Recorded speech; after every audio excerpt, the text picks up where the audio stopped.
our job is so continuous that we hit the ground running and we continue to run just to ensure that the state remains safe and that we can all go about our normal activities. We've been able over the last few months to significantly reduce violent crimes in most parts of the country. We've been able to try to increase police presence around the country. We've strategized a lot of ways to have our structure more on an intel base, collecting the necessary intelligence and data to inform the deployment of our new resources.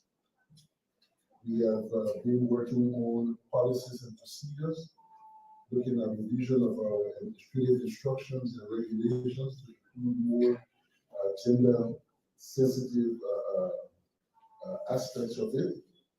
And there's been a lot of work behind the scenes engaging with international partners who we are getting some positive responses in connecting with us to be able to combat not just crimes here in Liberia, but transnational crime that affect other countries beyond our borders. We are working with all other security agencies, looking at our vulnerability, the resiliency of the state, to see how we can control our spillover risk factor to other part of the sub-region, and just ensuring that we increase security in the nation. I would like to speak to one or two issues that are out there. One has to do with the gruesome murder of Mr. Mandan Nigo, which then occurred on April 14th at 12 midnight. That's a sad event that we don't wish for anyone. As part of our crime initiative, I mean, this is something that is very disheartening. We consider it one of those issues that has to be aggressively pursued, and is being aggressively pursued as we speak. Today, we have arrested one of the key suspects in the murder who has admitted his involvement, and he has given us names of additional suspects who were involved, and police are after them right now as we are ongoing with this exchange here. So hopefully within a day or two, we should have the rest of them in custody. But beyond that, we are really concerned about the occurrences of crime in that area. So we are doing measures to put in place to try to control the situation and to keep people safe. These measures are being reviewed by the operations department right now. We are looking at what is the most feasible, apart from just command structure and the deployment of additional resources to that area. We're looking at measures that will also include some form of a curfew for riders, because the target in that area is mainly motorcycle. 2 days ago, someone came to my office and informed us of what they had witnessed driving on the road. She was driving along the Somalia Drive around 11:30, and she saw these two motorcyclists with cutlasses going after another one who was running for his life. So they had to go after them with the vehicle and try to run them off the way, and that's how they were able to see that presence. So the crime focus in that area is more motorcycle based. So we're looking at all of the measures to put in place to keep the riders and the passengers safe as well, while we do more engagement in the community, more proactive engagement to further deter the criminals. So we've reinforced all of these hotspots.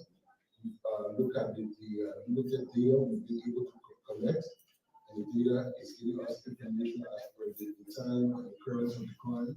And it's on that basis that these decisions that we're reviewing will be made within the next 24 hours.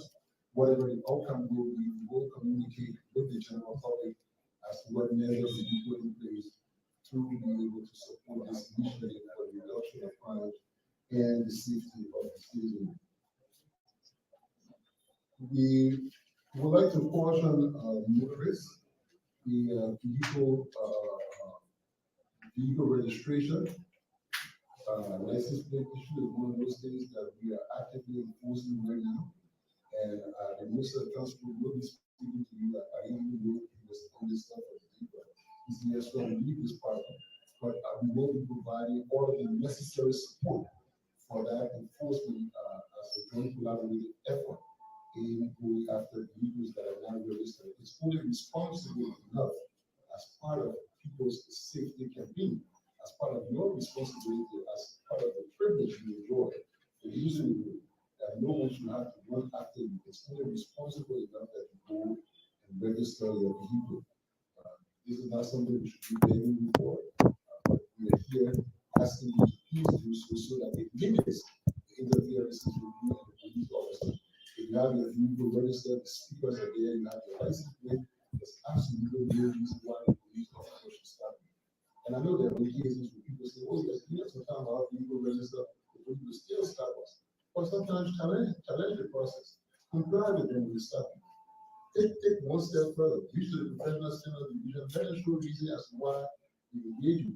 But sometimes, I mean, people just don't even want to do that, and they work with the officers, and sometimes even encourage bribery. But I want to remind you, bribery is a two-way street, the giver and the receiver. So while we're putting surveillance out there for our officers, it will also cover the giver as well. And if you're caught in that regard, you will be dealt with in accordance with the law. We've been holding a lot of stakeholder engagement at different levels with the communities, trying to build trust with the local community and address issues of insecurities in different communities. We launched our community policing initiative on Sunday in Tulsa, Hong Kong, commemorating the death of that December 26th accident, where safety tips were shared, additional information on the ongoing investigation that is not yet fully concluded, because we keep getting more information about it, was revealed to us. So that particular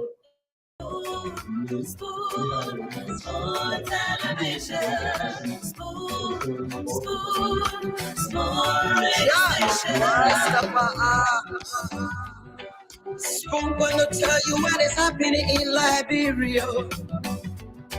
Spoon gonna tell you what is happening in Monrovia. Okay, Spoon will certainly tell you what's happening in Liberia, what is happening in Monrovia. In Africa. And I'd like to say welcome again to the program tonight. Welcome to the late night show on Spoon. We are here live across the Spoon Network, Spoon 107.5 FM, Fabric 101.1, and Super 95.5 FM. Thanks to our folks across the world. We're streaming live on YouTube. Spoon Talk Live is the YouTube handle. We're on Facebook as well. So welcome to the late night show. This is where we talk about Liberia. We talk about the happenings. We bring you diverse views on those different issues as they unfold. Here is about the interests of our country. And there will always be disagreements because the fact that we come from different counties across Liberia, the fact that we all have our independent minds to make analysis on those issues, there will always be that case where we see things differently. We have a different perspective on the issues, but at the end of the day, the bigger picture is the interest of our country, and so that's why we do what we do here every single day. I'd like to say welcome again. Thanks for joining us. My name is Nelson Colem. It's going to be a great show tonight. Lots of things to talk about. Thanks to all of you who have joined us. I see in the comment section, Nathaniel K. Hill is here. He has joined us. Thanks for being here tonight. Eric McGill is here. Thanks for joining us. You said you're joining in from Atlanta, Georgia, in the US. Thanks for joining us. Philip Bala, Mr. Bala, thanks for being here tonight. We appreciate you. I see Maurice Moses Mongai is joining us from Jacobtown in Monrovia. And of course, Alice Band is joining us as well from Iowa. Golden Trust Group is here. Coco Zukra. I hope I got the name right. Thanks for joining us. Antonine, thanks for being here tonight. Queen of the Queendom. Yeah, thanks for being here. Massa, we appreciate you. Queen of the Queendom, Massa. Edward Crusoe, thanks for being here. We appreciate all of you for joining us tonight. It's going to be a great show tonight. Lots of things to talk about. But first thing is we are going to speak briefly to the um, the team, the team of medical practitioners in the U.S. Now we have been bringing you update on this story, this issue with respect to Jessica, a young Liberian lady who was almost killed, who almost lost her life as a result of an unfortunate situation with her husband, a U.S. a missionary, Lucas Riches, reportedly. And following the situation, there has been some legal interventions. The issue has been going through different processes, and at a point, and the reason why we thought to speak to this group is because at a point they were the one group that strongly advocated in this case from an angle from the health angle wherein they were uh, advocating for not just justice but to see to it that the the health situation in its entirety of Jessica is addressed. Most of you watched the interview with her mom, and she disclosed some serious issues that the family has been going through. She Okay, so you can give us update on the audio quality. I don't know. Flex is saying that the audio is dull.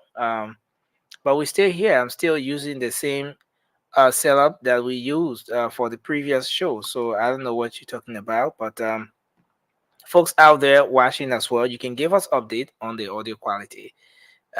Yes, but it has been that way, and long story short, Liberians are concerned. The issue went to court, and it has been a whole long process. There was a situation once in time when the mother told us that her health status was very terrible. She was going through serious trauma as a result of what happened. She narrowly escaped death, as most of you are aware, based on the different accounts and individuals that have been appearing on the show have provided. So we will speak to the team briefly, and the head of the Liberia Diaspora Healthcare Task Force, Dr. Stella Jeffries, will be here. She's the president of the Liberia Diaspora Healthcare Task Force. And we will also have on tonight Dr. Quita Weir Roberts. She's the vice president of the Liberia Diaspora Healthcare Task Force. And they'll be here tonight. We're going to look at this thing from another perspective. And following that, we'll move on to national issues, some other national issues. Lots of things have been happening in the country. Most of you are aware when we provided the update, we told you about some vehicle inspection exercise that has been going on. There was a tragic situation today in Liberia along the Buchanan Highway where about 6 persons reportedly lost their lives in a tragic motor accident when a vehicle leaving Buchanan, a truck leaving Buchanan lost control and it ran into a taxi coming from Monrovia. Some of those who survived in critical conditions were taken to the nearby hospital. And so that speaks to the issue of road safety in Liberia and how much of attention that the authority need to give to that. Well, the fire situation is still of a serious concern in the country, and there are still so many calls out there for the government to take this seriously, put in place the necessary measures that will, in a timely manner, address fire outbreaks, and not just that, but to at least cater to those, especially victims of fire outbreaks in the country. And a quick update as well is that the speaker's resident, most of you are aware, got at fire on Sunday night. He took onto the social media today to post images from his home. In about 24 hours, the entire ground floor of his home has been restored 100%. That's according to the speaker. And works are still ongoing to ensure that his home is restored in its totality following the fire outbreak. Yes, and a few other issues happening in the country. The issue of sanitation is a serious concern as well. This has been an age-old problem, talking about the sewage, the sewage lines and feces oozing from almost everywhere. There are some strategic points, like you talk about the Jala Town, the back row around Smart Liberia, and other areas are still faced with this issue. There has been calls from some Liberians today for the LWSC to get involved with this situation, find some sort of long-term solution to the whole sewage situation in the country. So yes, these are some of the updates here. Just thought to throw that in as we now get ready to bring our folks on tonight. As we get ready to bring our guests on tonight, the Ministry of Transport, according to report, is boasting of remitting to government revenue some $2.4 million between January to March of 2024. So according to them, they have collected and deposited 2.4 million United States dollars in government revenue just between January to April of 2024. And it constitutes some 34% growth in what the ministry have been generating. And so that disclosure was made today at the Ministry of Information, Cultural Affairs and Tourism, the MICAD, a regular press briefing. And so, yes, this is where we are. And there is something very important coming up, especially with respect to the inspection exercise. But I want us to kickstart the show. I don't want to keep our guests waiting long as we get ready to bring on the rest of the team. Let me bring on Dr. Jeffries. Welcome to the show, Doc. It's good to have you tonight.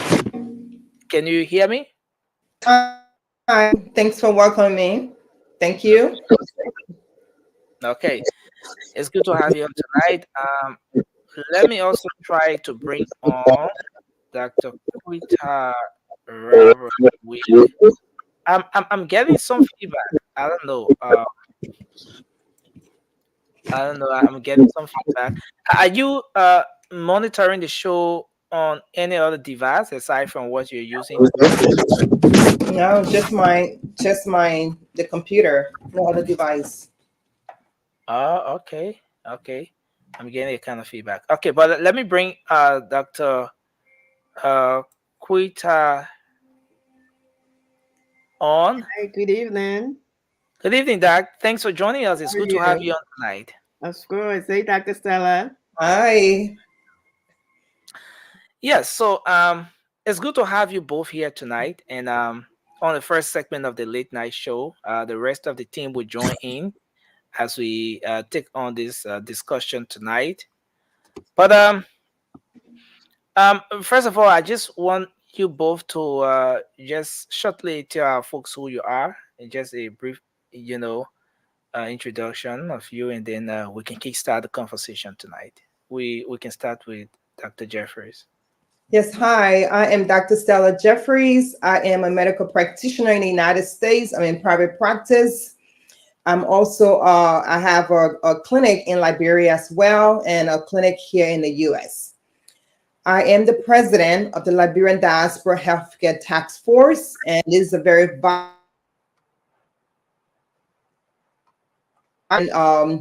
different events going on in Liberia. We were able to be instrumental during the COVID, working with Dr. Jala. We work with the burn victims, and we're now looking forward to working with the new Minister of Health, Dr. is it Kola, the new Ministry of Health? So the new Minister of Health is Dr. Louise Maple Kuto. Kuto, Dr. Kuto. Yes, I'm looking forward to meeting her. I will be in Liberia in May, and I'm hoping to meet with her. Okay. Thank you. So that's a good one. It's good to have you on the late night show for the first time tonight. Thanks for joining us. Thank you. Let's move to Dr. Quita Weir Roberts. Hi, good evening, Nelson, and all of the viewers. I am Quita Roberts. I'm a licensed clinical professional therapist in the state of Maryland. I have my own private practice where I see clients here in Maryland, providing counseling to family, children, adults, and all. I have been, of course, an avid member as the vice president, working along with Dr. Jeffries for the task force, just being able to work on issues relating to Liberia to give back. Some of you also know me as the Friendly Counselor. I have a Facebook group where I provide mental health nuggets on Facebook, on Instagram, on YouTube as well. And I too have been involved in providing trainings in Liberia, workshops on mental health fairs, summits, and things like that. So I look forward to, and in this case, I have been working with Jessica and her mom as far as helping with the traumatic effects of such a trauma that occurred last September to Jessica. Okay, so just to kickstart the conversation, you are under the umbrella, the Liberia Diaspora Healthcare Task Force. The Liberia Diaspora Healthcare Task Force.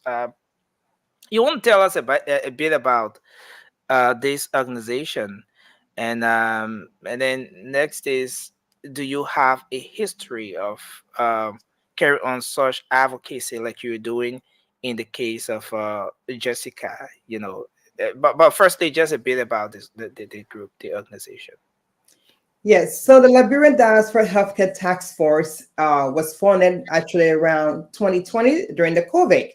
Okay. When we felt that there was a need, when every single country shut their doors during COVID, and we felt that it was necessary to come together as a healthcare provider in case we need to come to Liberia to help and work with our people in the country, because there was the country, the United States, everyone, every single country shut their doors. So we made ourselves available and to be ready in case there was a need. So we're able to provide this when it was needed at the Fort Lee Military Hospital. We're able to send the PPEs, supplies, and we just wanted to mobilize ourselves. So because of that, we felt that it's needed, because we know that the healthcare system is very fragile. And we're practicing here. We want to be able to get the same care that we're giving, that we're able to provide to our people in Liberia. So we felt the need to form this task force. We're working in collaboration with the healthcare, the health department. However, we have to hold them accountable, because we want to make sure that our people are taken care of.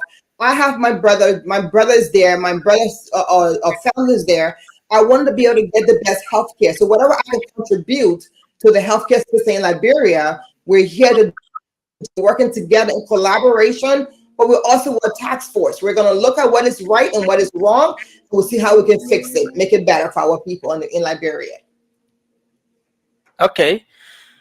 So, at what point did the Jessica situation get to your attention? And at what point did you get involved with this? Okay, we got involved. We reached out to Jessica's mother because we knew that there was many factors to this concerning healthcare.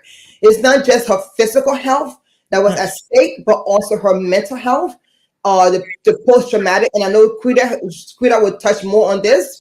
Her mental health was also at stake, and her physical well-being. So we felt the need that we actually went to the Capitol, the White House, and we went to the Capitol in Washington, D.C., and we went and we advocated for Jessica, for fairness and for justice, for her to get the best treatment, to get the best lawyer.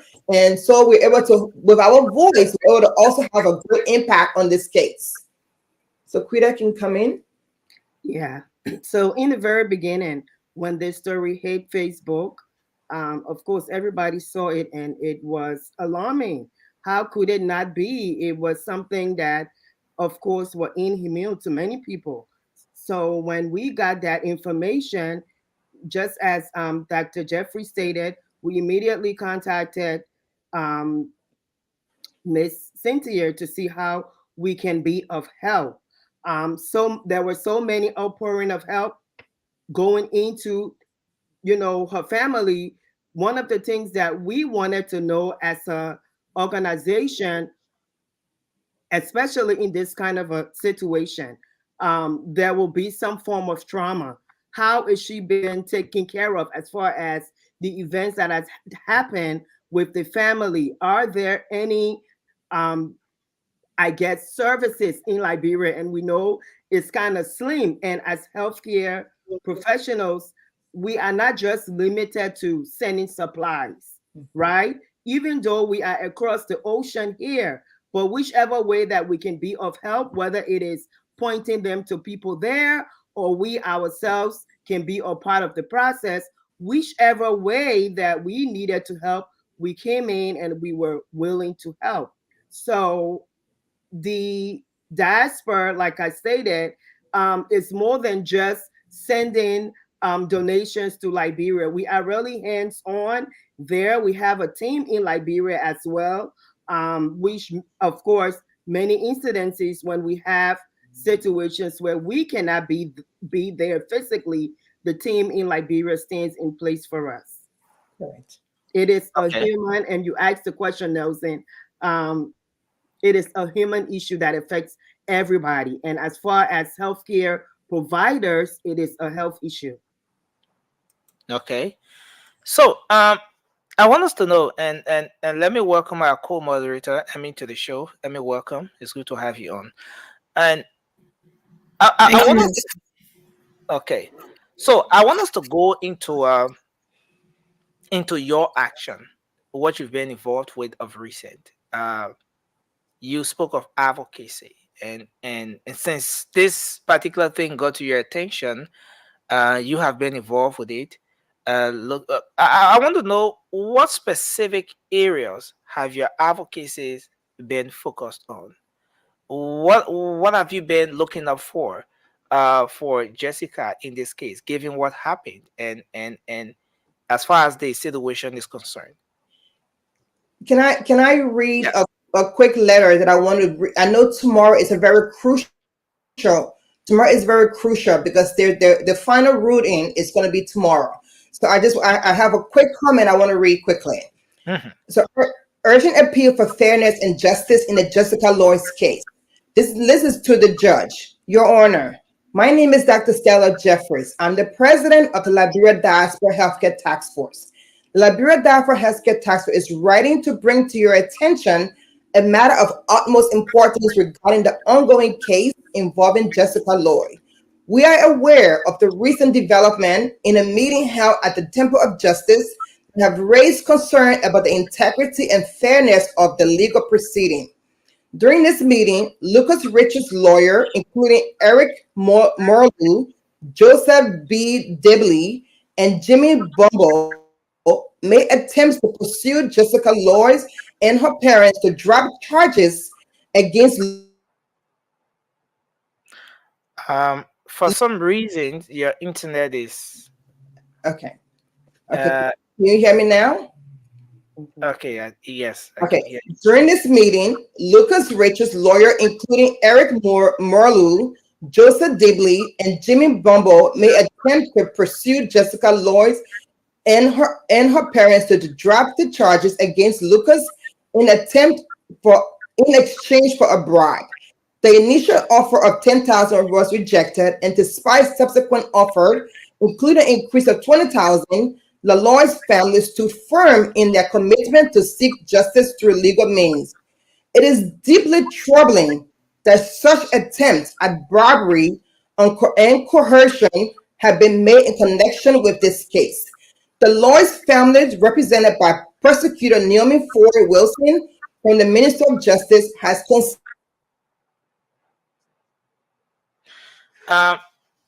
your connection okay. is not good at all. Okay, I'm going to say my last point. It's very important. Okay, I want to hear the judge to hear this. As the judge overseeing this case, we urge you to ensure that fairness, impartiality, and the rule of law prevail. The eyes of the diaspora community are keenly watching these proceedings, and it's imperative that justice be served to the maximum extent. We trust in your integrity and dedication to upholding the principle of justice. The Lloyd's family and all those seeking truth and accountability in this matter place their faith in the legal system, trusting that your verdicts will reflect a commitment of fairness and the pursuit of justice.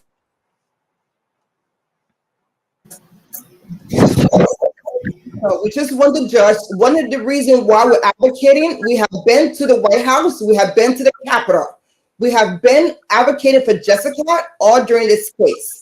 We are now at the stage where we're aware of the unfairness and the robbery that is happening.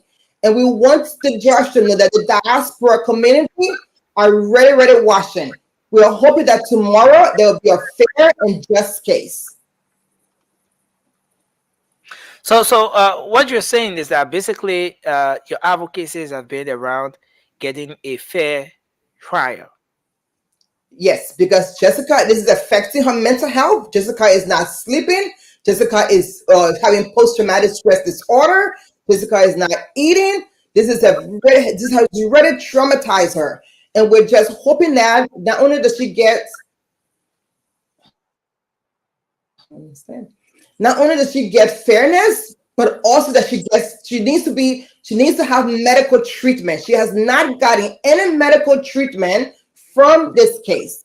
She's going to go to a long-term post-traumatic stress disorder. Now, let me come in a bit to Dr. Roberts. So, from the very onset of this case, from the point where the incident occurred, at some point you got involved, according to the information you provided. What exactly is maybe has been the impact of your intervention? What is the current status? Has there been any improvement health wise for Jessica, given that you are health practitioners, you are health workers, and you've been involved with this particular situation? Yes, thank you. So obviously, with the intensity of the case and the way things have been, we do keep in contact with Ms. Cynthia frequently, and of course, keeping in contact with Jessica through her mom as well. So when we did speak with her, some of the things that she complained about was being afraid of, as far as watching around, okay, for harm. So of course we know those are all related to trauma. She was having nightmares. She complained about frequent headaches. She complained about not being able to sleep. She complained about not being able to eat. She complained about these things. And I can tell you that these things have not improved because, as we stated, she has not received any medical care. And I know Dr. Stella talked about our focus is making sure that justice is served. But there are so many other components to this, right? Because the mental health aspect of it is a huge piece of it. The safety aspect of it is a huge piece of it. What is going to become of Jessica and her mom once this trial is over? We already know that, of course, bribery has entered the system, which, being in Liberia, we know that's how it goes, right? If you got money and you know people, you can pay off people and these things. And what we are saying here, hey, this is wrong. We should not allow this to happen. So many different components of it. Nelson, you talk about treatment and improvement. This has to be a consistent effort and definitely is a long-term treatment. If anybody has been in therapy before, you know you just don't go there one day and boom, you're fine. There's no quick fix, right? Like I tell my patients all the time, if I had a stick to go poop, you're fine, go. It will be so easy. So it is trauma is a lifetime. Sadly, what Jessica has gone through, it is going to take years, if not even a lifetime, for her to get to a place where she can even trust people to be around. Because those of us that was even in Liberia during the war, I don't know about you, but even me now, when I hear firecracker goes off, you know, I kind of duck. And my kids are like, "Mommy, you okay?" So it's still impacting me ever since something that happened to me from my childhood.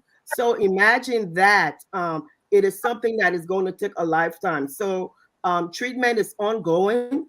Treatment is not something that I can definitely tell you, yes, she's healed, she's fine, she's back to regular life. Especially with the case still right now being unsettled, they don't have peace. Okay. Now, you, Emmy, let me just come in with this, and then Emmy, you're gonna come in. You spoke of. Let me go to Dr. Jeffries. Francis, welcome to the show. Thanks for joining us. Let me go to Dr. Jeffries.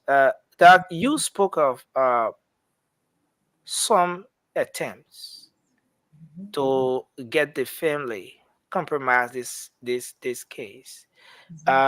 This is something we heard from the mother of Jessica. I remember at some point when we interviewed her as well. But has there been any evidence, beyond just saying it? Has there been anything that maybe can prove beyond all reasonable doubt that there were there were some attempts in that regard? Because the case is still ongoing, I cannot disclose all of that, but I would say there evidence. We do have some evidence, but I cannot disclose what those are. We have concrete evidence. Okay. So, Emmy, you want to come in and maybe? Yeah. Hi, Dr. Jeffries and Roberts. Hello. Thank you so much for coming in today, and thank you for being there for your. I mean, I know you're out of the country, but your love for the country and your people is remarkable. Thank you for being there for our people when they need you. But I'm just gonna ask you, like, I don't have much to say because Nelson already asked me most of the question. But are you guys in touch with her caregivers or doctors, whatever, Jessica? We're in touch with the mother. We're in touch with the mother and the information to us through what is happening with her neck, the scar, the surgery that she's couldn't swallow, difficulty swallowing, the severe headaches that she's going through. So we are getting all the medical records from the mother. Okay. So yeah, Dr. Roberts, is it? I know you're the therapist, right? Is it possible that you can't help her from this far, or do you have to be closer to her to be able to do that? I have taken cases from Liberia here. I mean, like I said earlier, I've been involved with student, and these are just pro bono cases. Of course, I'm not going to say I'm providing counseling per se, because of the licensure issue. However, yes, your answer to that is yes, we can do that. Okay. So we're all worried about the outcome of this case, right? And we know, like you have previously stated, when money is in play, our people, lawyer, whatever, they get blind. They stop seeing the truth and they stop caring for their people. All they care about is the mighty dollar. So I'm concerned as well what happened shooting kids? I knock on wood, right? This kids goes the way we're not, we all know like it shouldn't be going, because in the United States we know Lucas he's not going to be a free man at all. We know that for sure. But in Liberia is another country all by itself. What happened if it goes that way? I mean, what's the next step here? Instead of the advocacy, in terms of the advocacy, what's the next step? Well, I'm not familiar with the laws of Liberia, but I'm hoping that the family would take this to the higher. If this case was to go in favor of Lucas or Richard, I'm hoping the family will appeal and take it to the highest court. Okay. And we are encouraging all Liberians. Today, this happened to Jessica. Tomorrow, it can be any one of our family members. This is why we are encouraging everybody who can be involved to be involved. And this is not an isolated case. I think what really caught our eyes is the fact that this is now happening frequently. And we all come on Facebook and we put, we speak for justice for this person. And yes, don't get me wrong. There have been other groups that contacted us that said they too were out there advocating, and we want to come together collectively, not just Liberians in the diaspora, but Liberians in Liberia as well. So we are hoping that this start a movement of what do we do when something like this happens to our people in Liberia? And then we that are here, how can we help and support in whichever capacity that we can? So we are hoping to empower our people there too. Don't be silent. You have a voice. Speak on these issues. If we gather a group of people to stand at that point, just like we have been doing for other issues, this issue too is a problem. Just because it didn't happen to your family member doesn't mean that it is not important. Absolutely. I agree. And I'm pretty sure before you leave tonight, I'm going to give it to my brother. Francis, you guys going to tell us how to get involved, sure, in case we decide to do that. Thank you. Francis? Hi, Dr. Jeffries and Dr. Roberts. Thanks, good to have you guys. I'm sorry I got you guys in the middle, and we got a saying that when you come late to choir practice of the church, you can raise new song. So I don't want to ask a question that I've been repeated already, but just to know how Jessica is doing, because I'm pretty sure you guys are in touch with her and the family.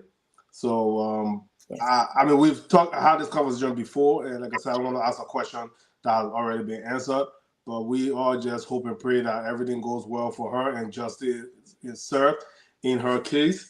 And we hope the Liberia government, because this is supposed to be the state, the country versus Lucas, so we shouldn't have any trouble with legal representation. It should be free of charge for her, because that's the country versus Lucas. So we shouldn't have any issue with legal representation. So we hope all goes well for Jessica and her family, and she receives the best care possible. Like Amy said, we are here. The network is here. I mean, as you all know, this is an international platform. So if you want the news to spread all over Liberia and around the world, you can always come here. And Spoon will be more than willing to put the word out there. So we thank you guys for your advocacy and continuously checking in. So we pray everything go well with Jessica. I don't have any question at this point, but I know you guys have covered everything already. Thank you. Thank you. We pray for justice as well. Thank you. Okay, so now just a quick one. We are at the point right now, and like you said, there's going to be a ruling in this particular case. You have been advocating from the very time you got involved. I understand you staged a protest in DC. What was the intent of that protest, and what did you achieve following the action there?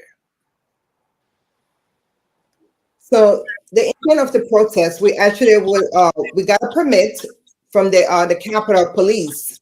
Got a permit to go on the Capitol ground to protest for the legislatures in Congress, and we're also able to go to speak to our Congress, to send our congressmen letters concerning this case, and also the State Department. So we did those things. So they're aware of what is happening. The intent was to let them know that we, the diaspora, whatever happens to one in Liberia happens to us, and we're the diaspora. We're advocating for our people, and we want fairness, we want justice, because going off again. Sometimes, we do trust our Liberia system, but also we have to. There's a check and balance. For me, that's a check and balance, because sometimes they have to know that we're not just sitting here. We're paying attention. We're paying attention. We're going to advocate. We're going to listen. And if this doesn't go well, we're going back to Congress. We're going back to our representative here in the United States, and we're going to write them. And we're going to keep pushing through until we get justice. So we're here in the United States. The good thing is we live in Washington, D.C., so it's very easy to go to the White House, to go to Congress, and to go and protest and advocate and be heard. For anybody in Liberia that justice is done, that is harmed by any foreigner, we can do that, and we can help our people. And now is the time for us to stand for Liberians. We are all Liberians, and that's what matters. We're all Liberians. When it hurts one, it hurts all.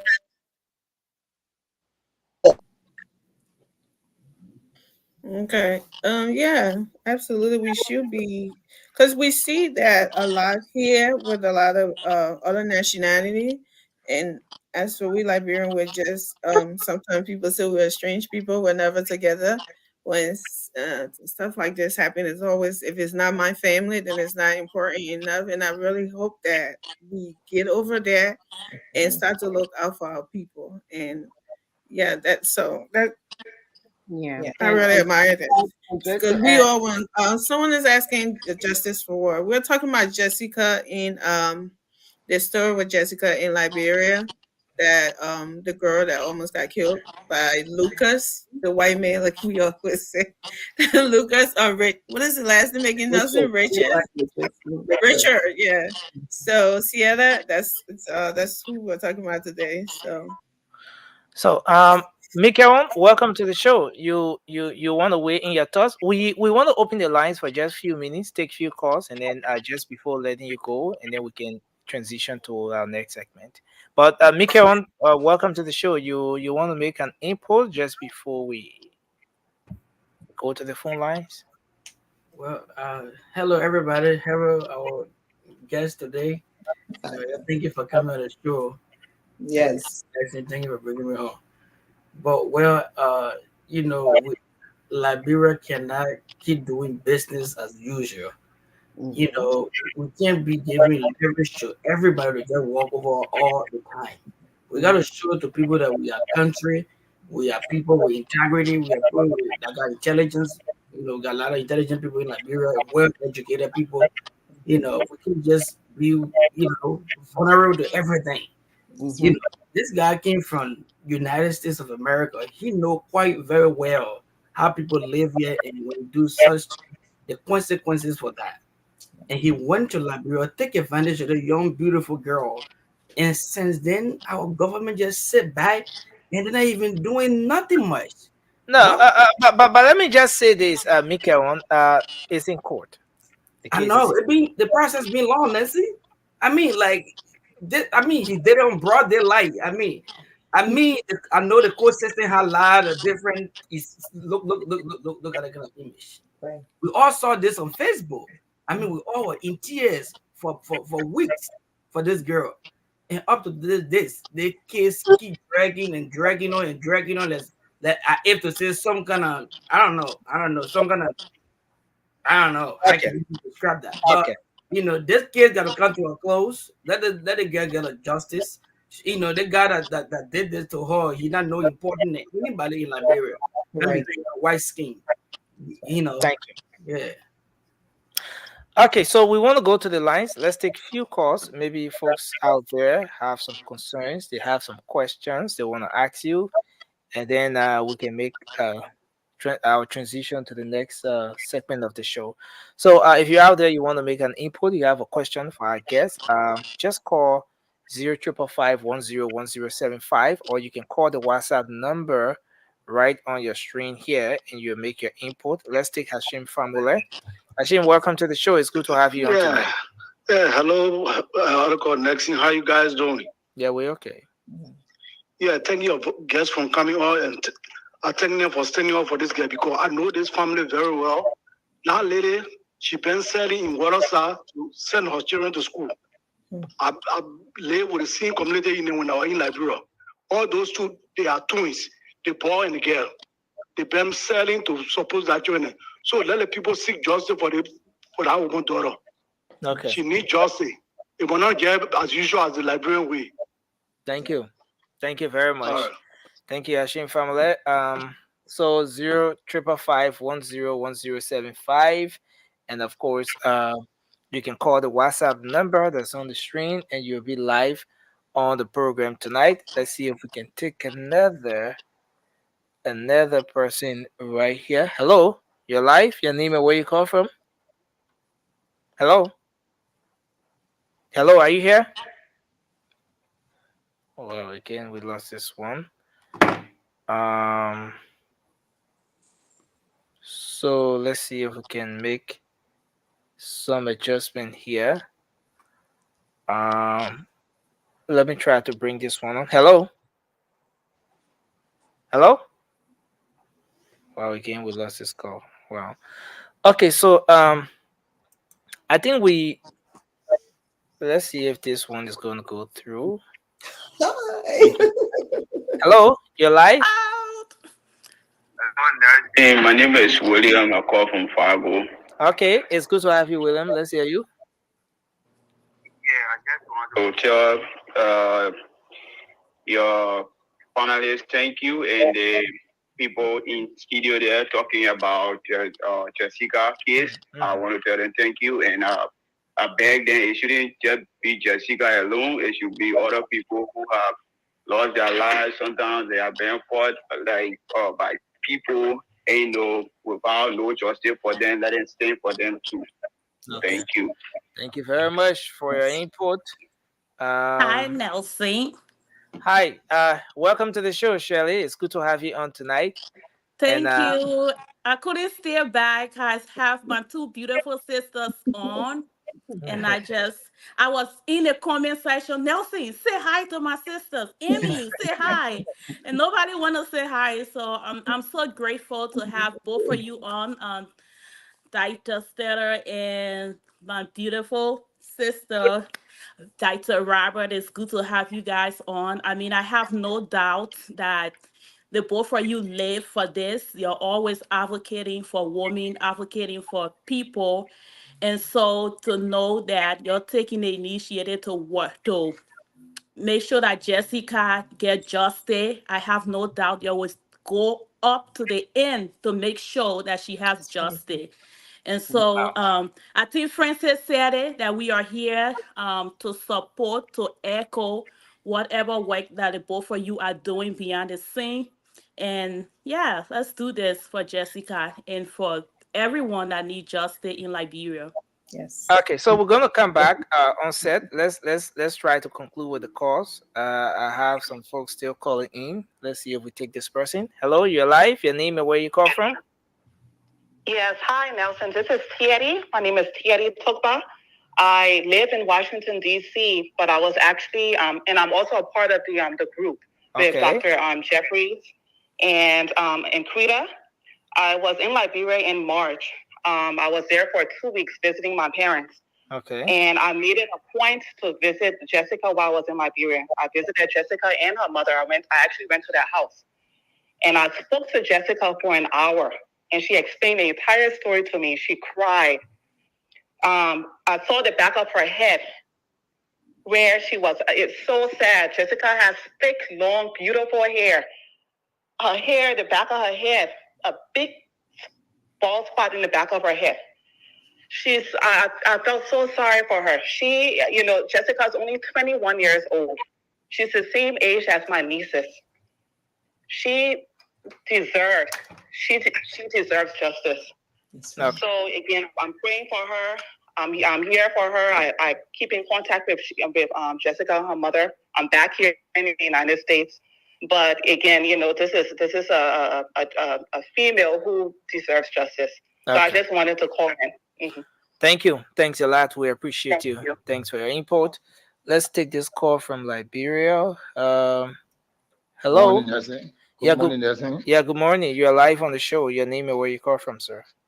I'm Derek Nackland. We are calling from Liberia on the Oral Beach Pacific. Okay. I want to tell the doctor thank you for the step they're taking, especially the Dr. Jeffrey. It's my niece. I'm a small uncle.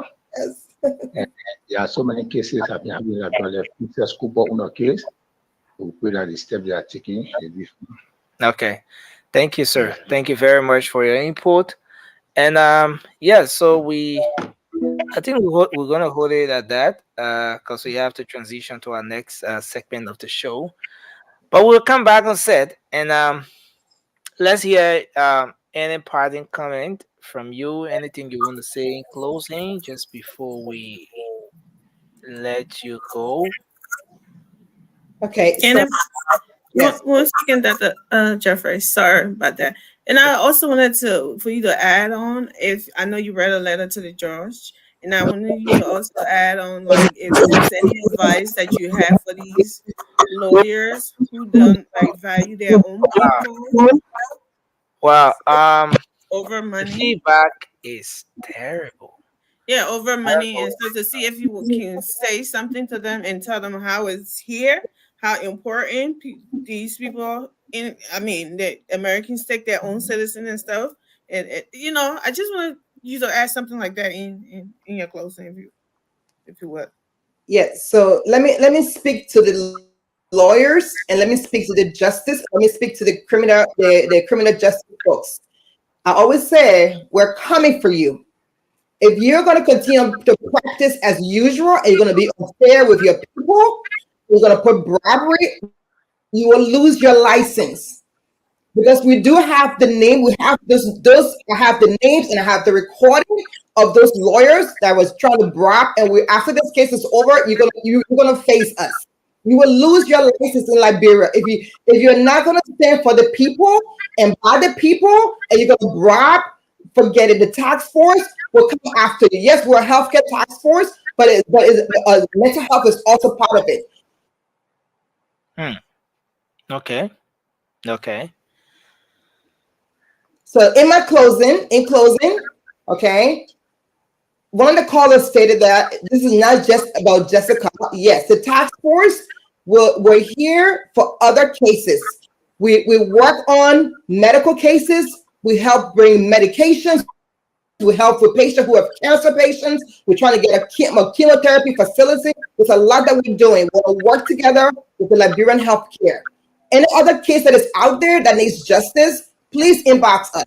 We'll advocate for you. We'll go to Congress. We'll go to the AU. We'll go to the World Health Organization for you. Let's come together, and let's look up for each other, guys. Let's look up for each other.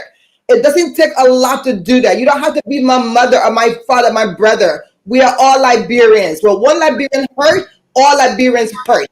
And that's what we need to change our narrative, and that's what we need to do now. This is a new day. It's a new time. No more trouble. Whether your crew, whether your boss, we're all. Well, thank you. Thank you, Dr. Jeffries. Dr. Robert, do you want to wait in your parting? Just before you come in with your parting comment, let me just squeeze this final call in. I think this person has been thinking of this line. Hello. Yeah, that is my honor from New Jersey, District 18. Okay. Just go ahead quickly. I just thought to bring you in quickly. Okay, one minute. I tell the lawyer that thank you. Tell them thank you. They are not lawyers, they are medical practitioners. Oh yeah, medical. So I tell them thank you because there are a lot of cases that are supposed to come on and you people are not touching it. Our 3 or 4 general auditors that were killed. in this country. So cases, then we are looking at you to bring it out. Okay, thank you. All right. Thank you very much. Okay, so Dr. Rabbit, I think you can do your closing now. Yeah. Yeah. So I want to first of all thank you, Nelson and the Spoon Network, for having us on tonight, for blending our voices with many of the others who have been advocating for Jessica. I know it's not just us. Even if you wrote a post on Facebook, you have advocated in some way or fashion.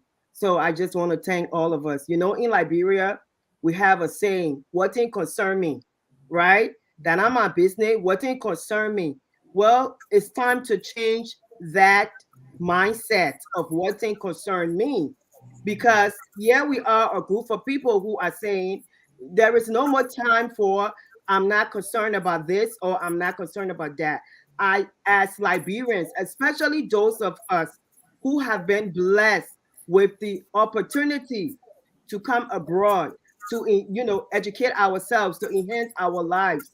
My people, we owe it to one another to go back and to give.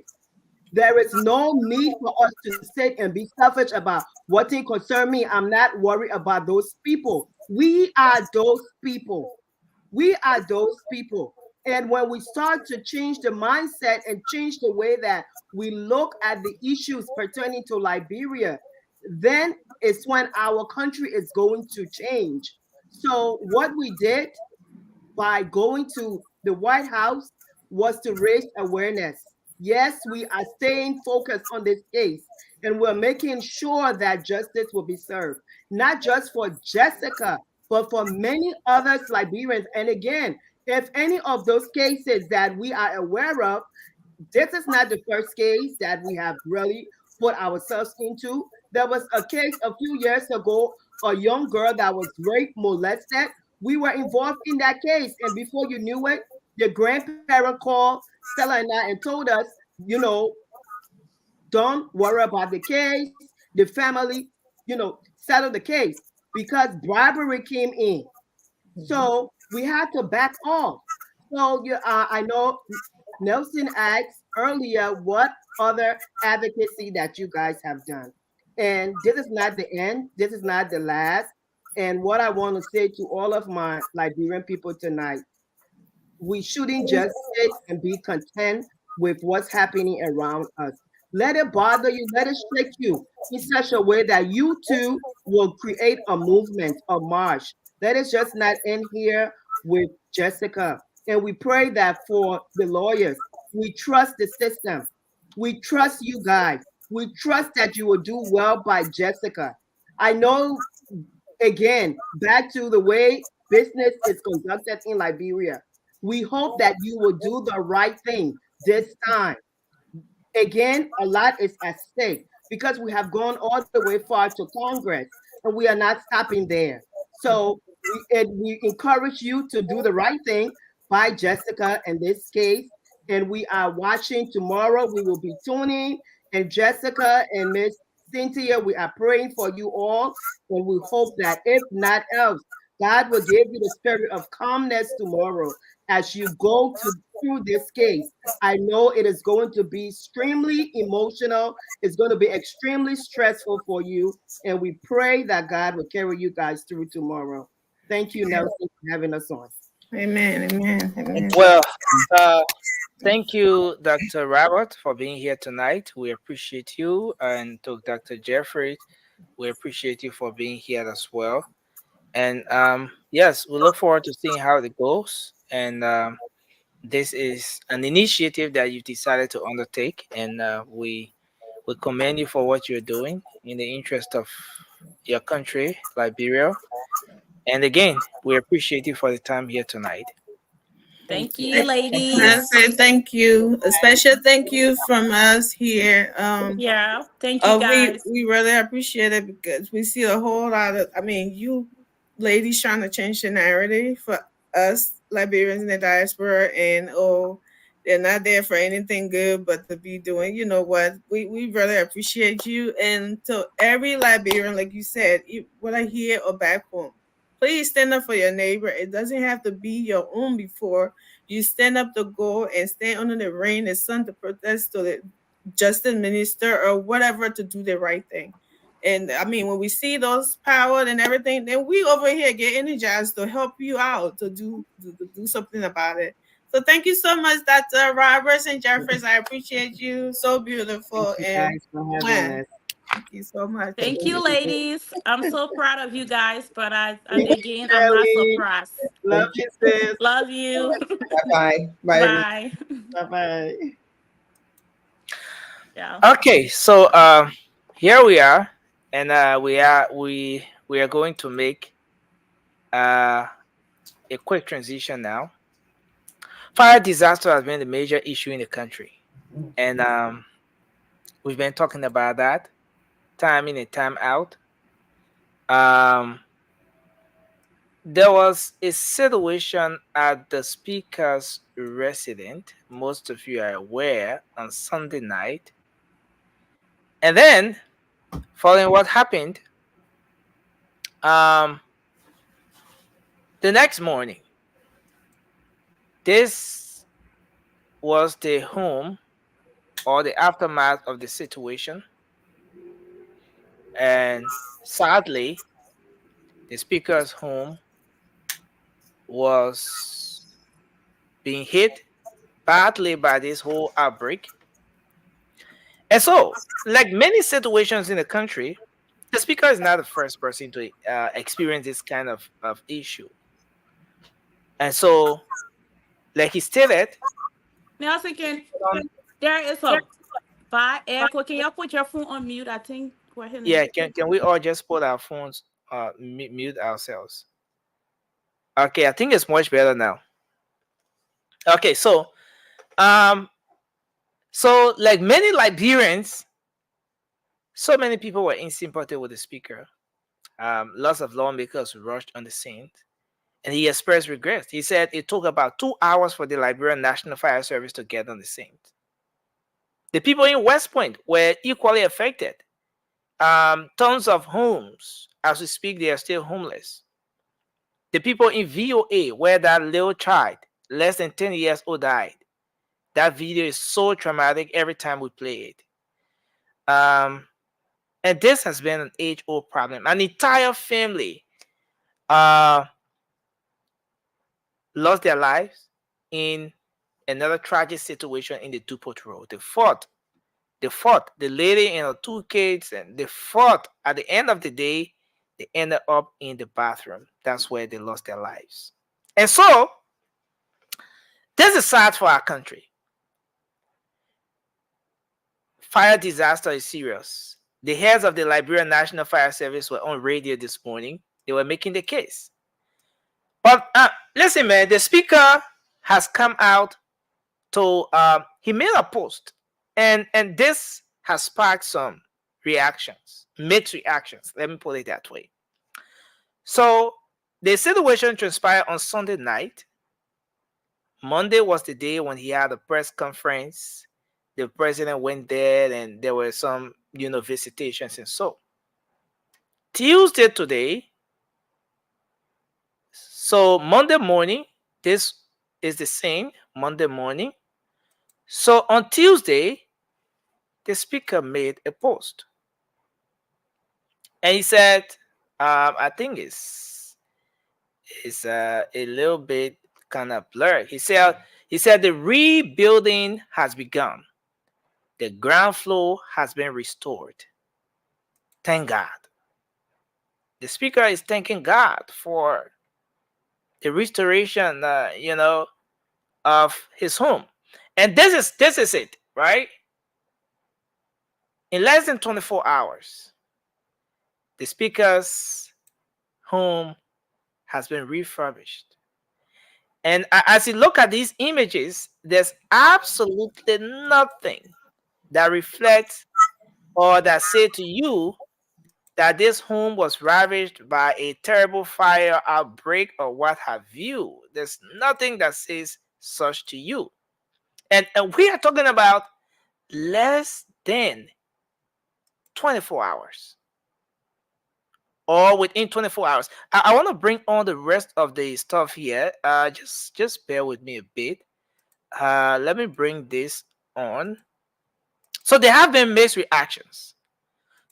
Some people have compared this particular issue with the Eugene Nangwe and the lobster situation, while others say that this is just normal. I mean, the speaker, being the third high-ranking or high-profile official of government in the country, he has money. He saved money. He has the right to do whatever he wants to do with his money. So this is the home. After, within 24 hours of the fire situation, the home is back. The speaker said the rebuilding process has begun. The entire ground floor has been restored. Now, what do you guys make of this? Wow. Disaster, and in about 24 hours, what is the optics like? Wow. And now let's start the conversation with you, Amy, because I see you want to jump on this conversation so fast. And then we're going to move on. In 24 hours, this is a mansion. And I don't know how many of you saw this building, but this is a mansion. That's just a mansion. You're not seeing the pool. You're not seeing the other segments of this home. In less than 24 hours, the entire ground floor has been restored. What's your take on this? So, Nelson, I'm shocked. Yeah, I'm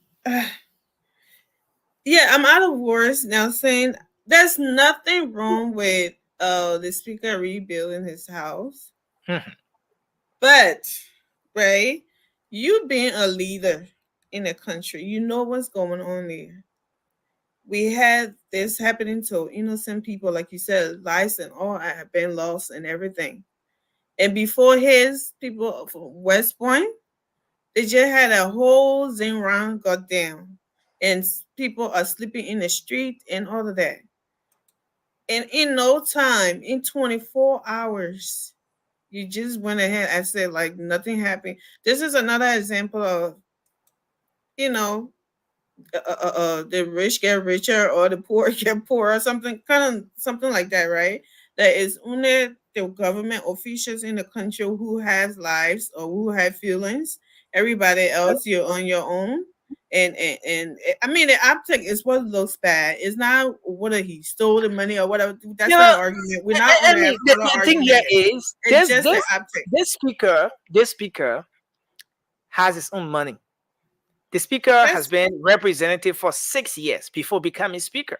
He's been deputy speaker he was deputy speaker for about 3 years, representative for 6 years before becoming Speaker of the House of Representatives, right? Beyond all reasonable doubts, he has worked and earned his money or whatever he has. Is there any reason why people should beat on the speaker for refurbishing his home in 24 hours or in less than 24 hours after the fire outbreak? This is what I'm saying. It's not about how he got his money, right? He's a leader. He's a part of, he's one of those people who can say, no, this budget is too small for fire service. Let's add more money to give these people more equipment to be able to, equip them to do better for our people, right? And that has not happened. And then the situation that our people are facing happened to him, and then out of no time. So someone would say, well, maybe this is the reason why they don't care so much about the fire service, because they have the money to do whatever they want in case something like that happened to their homes. The innocent people don't, especially the one in our calling on George. I think he got that they're going to rebuild their houses. Those people don't. And other people that lost their lives, they can't get it back. It's not, you can't be so insensitive and just, I'm pretty sure this is not the only home Fanatico has, but to just go ahead out of nowhere and just, I mean, it won't be anything to the sedition, but let's say this was a UP person who did this. Then I don't know where Vasco going. He ran away today. Then you will hear the whole side of it. I mean, nothing wrong with it. He has money. He's a businessman. Kudos to him. But at least have some kind of, something and be like, oh, I don't think this is going to be a good thing. It won't look good by me doing it this way. And then go ahead, you yourself go on social media and posting it. That's just it's like a slap in the face of the poor and innocent people, Nelson. I don't see how else to look at it.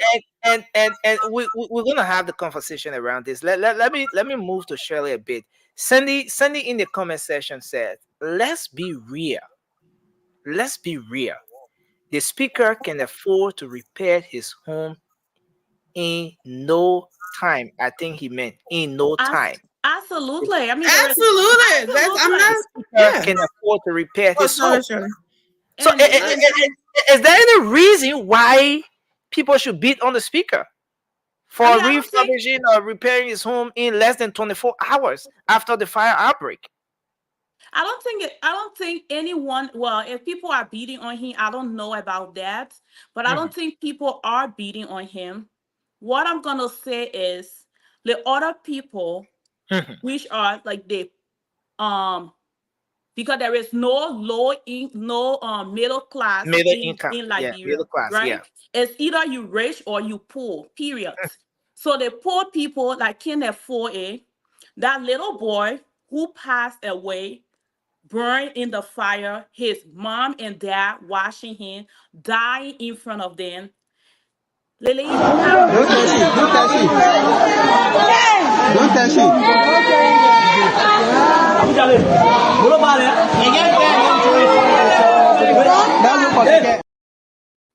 A little child got burned in the fire.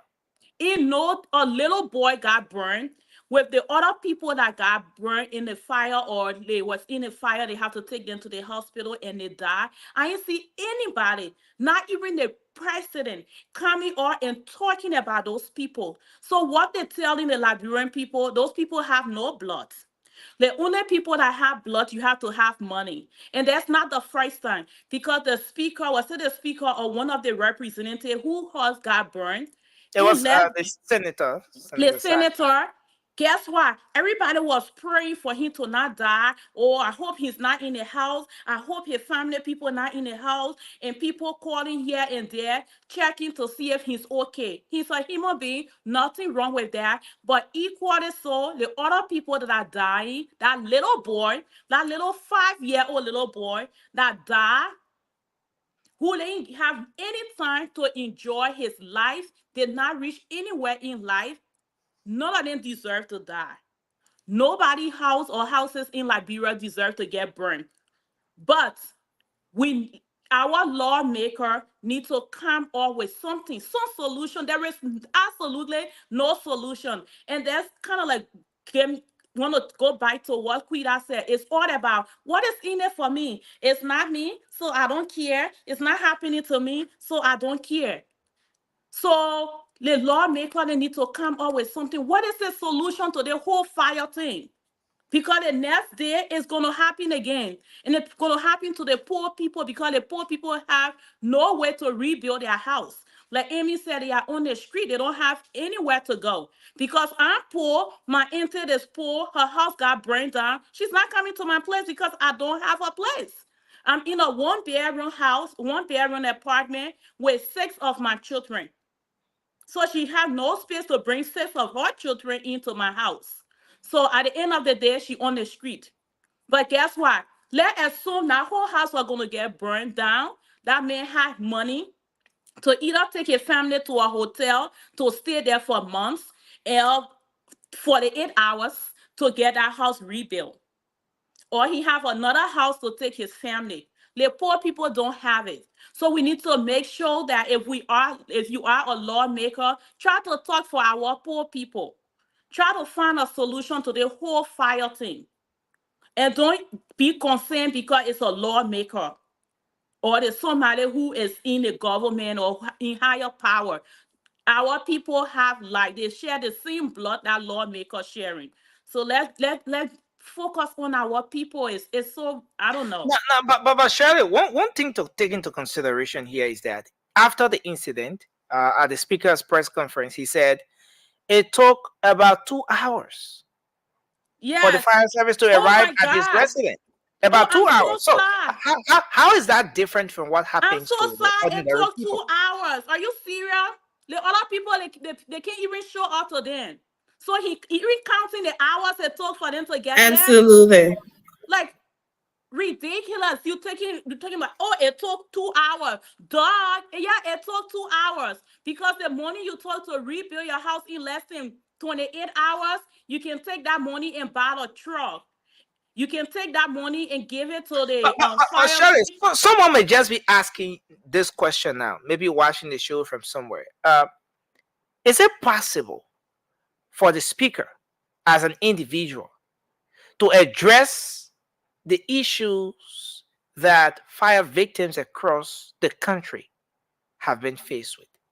Just as an individual. Take, for example, we played the video of the people from West Point, right? Their homes were damaged as a result of this same fire outbreak issue. And they said they are sleeping in the streets. They don't have anywhere to go.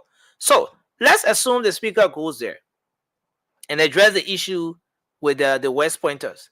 The next day, there's another fire outbreak. The next day, there's another one. The next day, there's another fire outbreak. Is it possible for the speaker as an individual to address all of the issues that fire victims across the country have been faced with? Is it just possible? It's possible. He has influence. He has power, so he can use that influence and power to speak out. Just like how Dr. Jeffrey and Dr. Robert come here and they're advocating for Jessica. So it takes one person to make that change. One person needs to start. And I don't see anybody starting it. I don't see anybody advocating for the people that are dying. I don't see anybody talking, none of the lawmakers. They're sitting down. But if it's one of them, everyone will go there. And the president going there to talk, what happened to all our common people that voted for you that dying? Y'all need to come up with something. Thank you. Come up with it soon for our common people.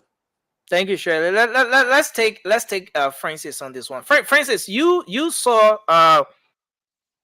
the images. You watched the video of the little boy. You followed the incident with the speaker's resident that got affected by the fire. This right here on the screen is the aftermath of the situation. In about 24 hours, so the speaker was able to rebuild, refurbished. He said, and he took onto his social media page to say the rebuilding process is on. The ground floor is completed 100%. Thank God. This is what the speaker posted. Now, Francis, taking a look at this, the rebuilding process, the rebuilding has begun. The ground floor has been restored. Thank God. That's what the speaker posted. Is there any reason, Francis, why people should beat on the speaker for restoring his home in about 24 hours after the fire outbreak? What's your take on this issue? Let's hear from you on this one. Yeah, man. Nobody should beat on the speaker for repairing his house in 2 seconds, because that's what happens when you pay a group of incompetent and corrupt people more than the U.S. legislature. So the man has a lot of money. Legally, he has a lot of money that's supposed to go to develop the country. If you just slash the legislature and presidential appointees' pay salary, a lot of money can go to help the fire department and other people. So nobody should be mad at him. He is rich because our country decided to make government officials rich at the expense of the citizens. Liberia is a backwards country. Liberia, there's opposite day in Liberia every single day, opposite day. While the rest of the world, if you travel outside of Liberia, you want to be rich, you go to the private sector. You go to government because you have love for country. But Liberia said, no, you want to be rich? No private sector. Come to government and be rich and let people be poor. I'm ashamed of President Barker. Before the inauguration, when I told you that incident happened, did you say you're ashamed of the president? I'm ashamed of President Barker. So, people That same people by going to Fanatic Kofa's house the next day. He has the energy to go to Fanatic Kofa's house next day to identify with him. Nobody has say you should identify with people. But you have not said a word. I'm not even asking to speak to your press secretary, but go on the national radio station or wherever the case may be, or call your spoon that everybody listen to, and empathize with those people that voted for you. Their children are homeless. They are homeless every single day. Fire killing them and burning down that little property that they work for. But you have said nothing. You show how much you care for the people by the way you treat them, the way you identify with them. But his action tell me he doesn't care for the poor people. He pretending because he was quick. I know he couldn't wait for day to break to identify Fanatic Kofa because whatever agenda he think he has, he want to push through. So maybe Fanatic Kofa should think about when his house burned. But Fanatic Kofa was completing his house before you even woke up from bed. But our people in West Point, our people in Oro, VOA, are even surprised. It break my heart to hear that our kid passed away. May God rest his soul and comfort his family. Has he said anything about that kid? Has he said anything about anybody else? Before he was inaugurated, he went to Tutota to show that I'm with you. George, we are talking over a week. People had to shame him before he even said something. His vice president, Joe Taylor, had to make a big stop, which got on her way to Bond County to dedicate a hand pump. None of them took it seriously. We thought he was coming for the people. If you do tired, they job not for you. No, but again, Francis, you lay a very good premise. Francis, you lay a very good premise. Well, the president now, before becoming president, before it being inaugurated, took seriously the issue of fire outbreak in the country. He visited the people who were affected by the Tinker explosion. Yes, not just that, but he visited the hospital when they were carried at the JFK. He was there at the JFK, did all of that, and so on. You can name the rest. But at this point, as president of the country, there has been numerous of fire outbreaks in the country, and you think he's not speaking out, and you're disappointed. But let's look at the other side of this. For instance, don't you think that based on the gravity of work, based on the workload, based on the huge responsibility that goes with the presidency, don't you think that the president get to have a whole lot to deal with in his capacity now as president of the country, as compared to the time when he was just president-elect and didn't have so many different activities to attend to? Nothing. Liberia is probably about 1.5 times larger than the state of Pennsylvania. Mm-hmm. The entire country of Liberia is probably, I think, 1.5 or 1.75 the size of the state of the state of Pennsylvania. The United States has 50 states and some territories. When disaster happens somewhere, the president knows about it. He speaks to it. We all know. We all talk about decentralizing Liberia, right? And getting people out of Monrovia. We say Liberia is not Monserrato.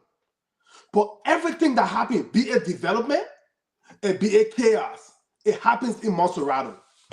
The president now should be able to address every single thing that happens in that country, because now he has cabinet ministers and other people at his disposal, press secretary at his disposal. Even if he doesn't come out and speak himself, he can give a statement to his press secretary, to speak to the Liberian people. So on his, maybe when he done addressing major, we know he inherited a mess from the past government, but that's no excuse, because you keep the rescue. You keep the rescue, and the people, it's not like, oh, somebody say the part that John we are building, they don't want me to play on it, that petty stuff over there. But people dying, and the people that are not dying, they're still dying because they don't have food to eat, they don't have good places to stay and lay their head, but the little thing they put together, it burned down. They say, man, that's crazy. That's what happening to them. But you do nothing. But you got the energy and you got the mental strength to remember, oh God, let me work on the next one, go identify Fanatic Kofa. Let me go. Hey, before you even got the Fernando Kofa mansion already done. No, I'm not throwing shot at Fernando Kofa for fixing a place. Like we know, those do nothing legislation make more money than the United States legislation. So they got plenty of money. And my sister Amy said that man was his family was never going to be homeless. They were probably going to live in the top of the line hotels, or he probably get another mansion somewhere. But you're able to go identify them, but he hasn't opened his mouth to say anything to the people that are dying in Liberia. Then just look, Fernando Kofa is insensitive also.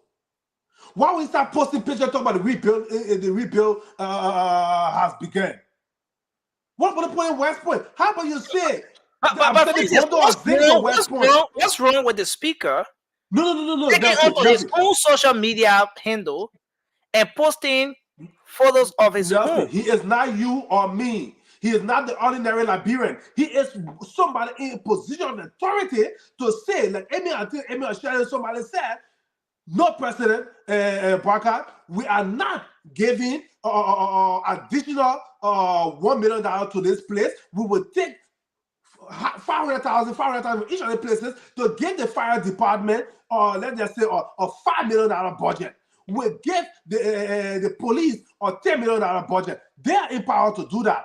But he's not doing it. He's showing how fast the Liberian people money is enabling him to put his family back in a life of luxury that they are used to living on the back of the Liberian people. But if you guys didn't notice another thing that we talk about here all the time, when I say Liberian people live in prison, do you see winner by Fernando Kofa house? Did you see winner by any of the winners? No, because he has security. He doesn't look at that beautiful mansion. You know how ugly it will look to have winner bar on it? But imagine the ordinary Liberian that you can't even call 911. You can't even call police when the armed robber coming. The roaders can tell you to shut your money and call your light and go to bed so they can start stealing. You have to put window bar behind your house. Behind your window, and put yourself in prison so that when fire comes, you, God forbid, you die inside because you can't escape. But for Fernando Kofa, look at sliding glass window, beautiful house like that. I don't envy him because he has the money. But that's the reason why they don't care about security for the ordinary Liberian, because they are secure. Thank you, Francis. Secure. That's ridiculous. Yeah, thanks a lot, Francis. And I want to, just before bringing Mikael on in, I want to bring a portion of this one right here. And when the second was, but I get out in the house, I get a leg get more in the house.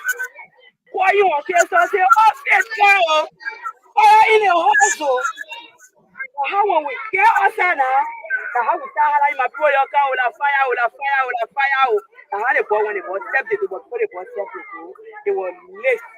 The whole of catch on fire. Now how we ask again, and who was on the fire? Say that for lay brother or lay brother and let the match and put the match on the match. Yeah, also you want on the road to him. And now tell they get to lay down on the match. How when they beat that, start pressing on that, how you don't also that. I said to quote in we not get it. They said to eat in we not get it. So what would be the question?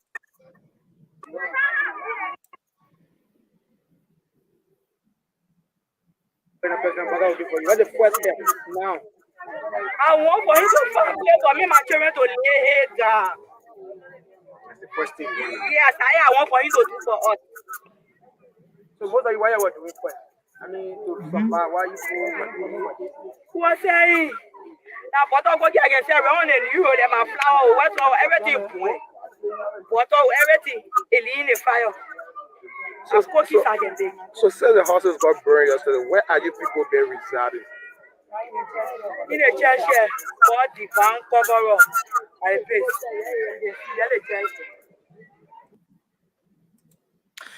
Now let's hear from you, Mikael. What you just saw is a video from some of the victims of the West Point fire situation. But let's hear your take on this, Mikael. Go ahead. Can we all mute? There's a terrible feedback coming in. Let me just mute everyone. Okay, go ahead, Mikael. Well, Nelson, I mean, I'm just sitting here, 14 my mind. I can't even wrap my head around this. What is going on? It's just so heartbreaking. You know, if you live in a country where people don't care, people don't have no sorrowful mind, people just ride on poor people and get away with it and do everything they want to do because they got the power, they got the money. You know, what happened in Liberia yet on Sunday when I saw that speaker was on fire. Don't get me wrong, it was a sad situation. But think about it this way. How many Liberians have gone through that? And we just hear about, hey, maybe in a few Facebook videos and all that, and just go boom. You don't hear the speaker talking about it. You don't hear like everyone has just said.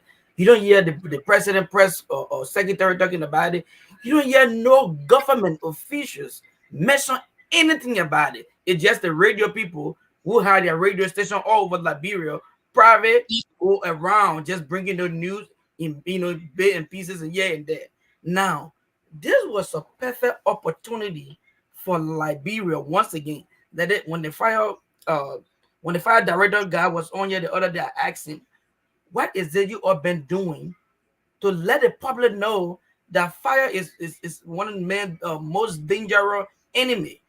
What is it you've been doing? What kind of campaign you have been doing to let the government know that this thing is serious, that we need to, do something about it in Liberia? The entire country has only 3 fire service, the trucks.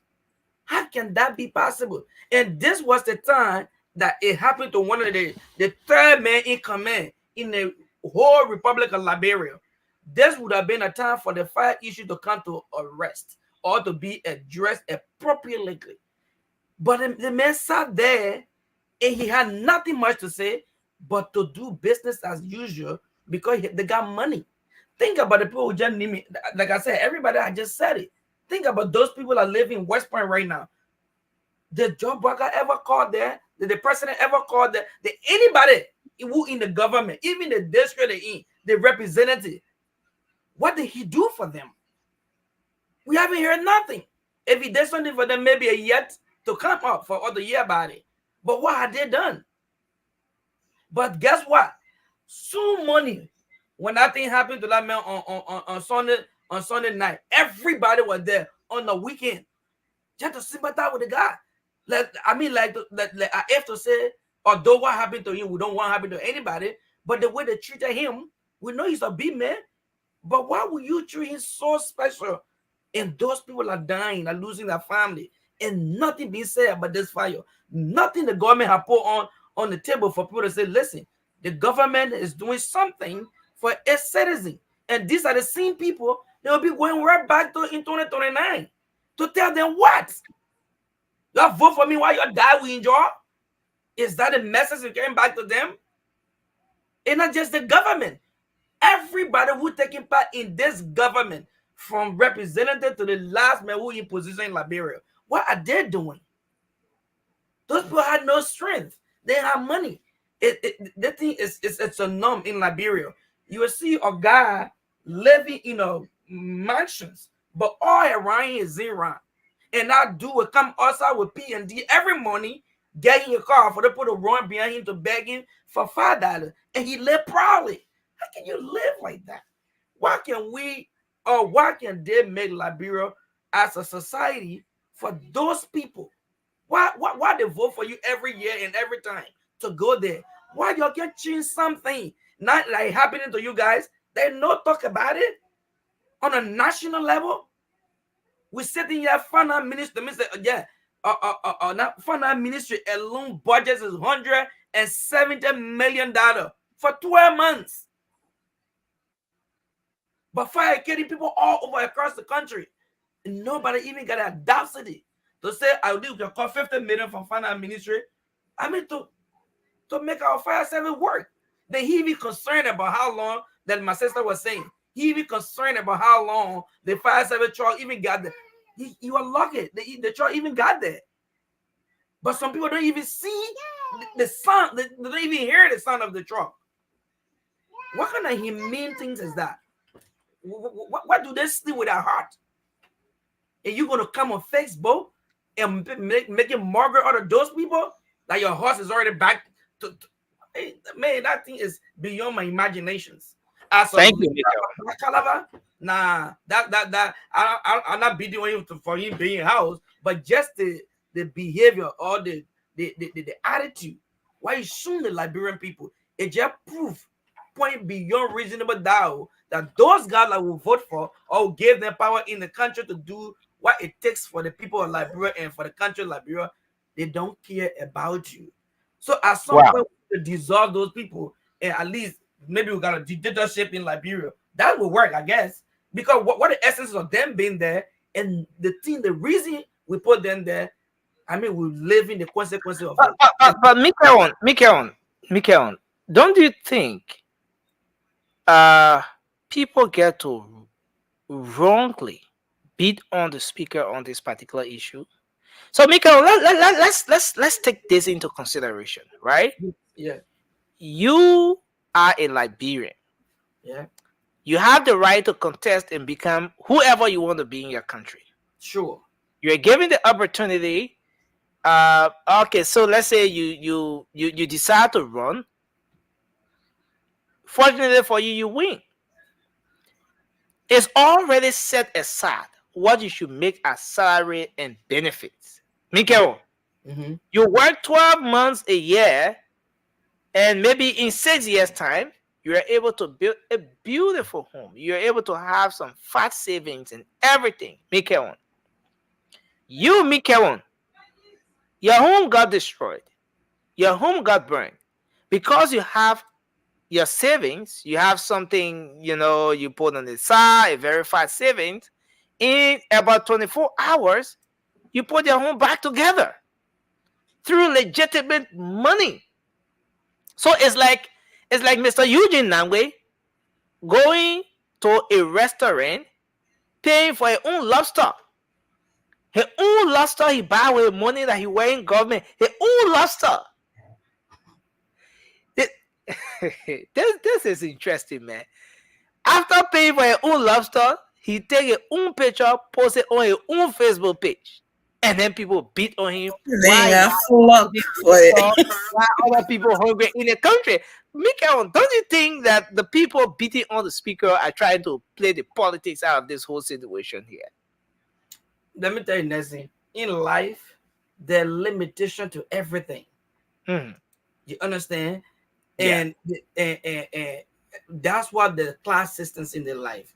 And for one fact, if the Liberian people honor you to that higher level of government or position in a country, you're supposed to set an example to these people.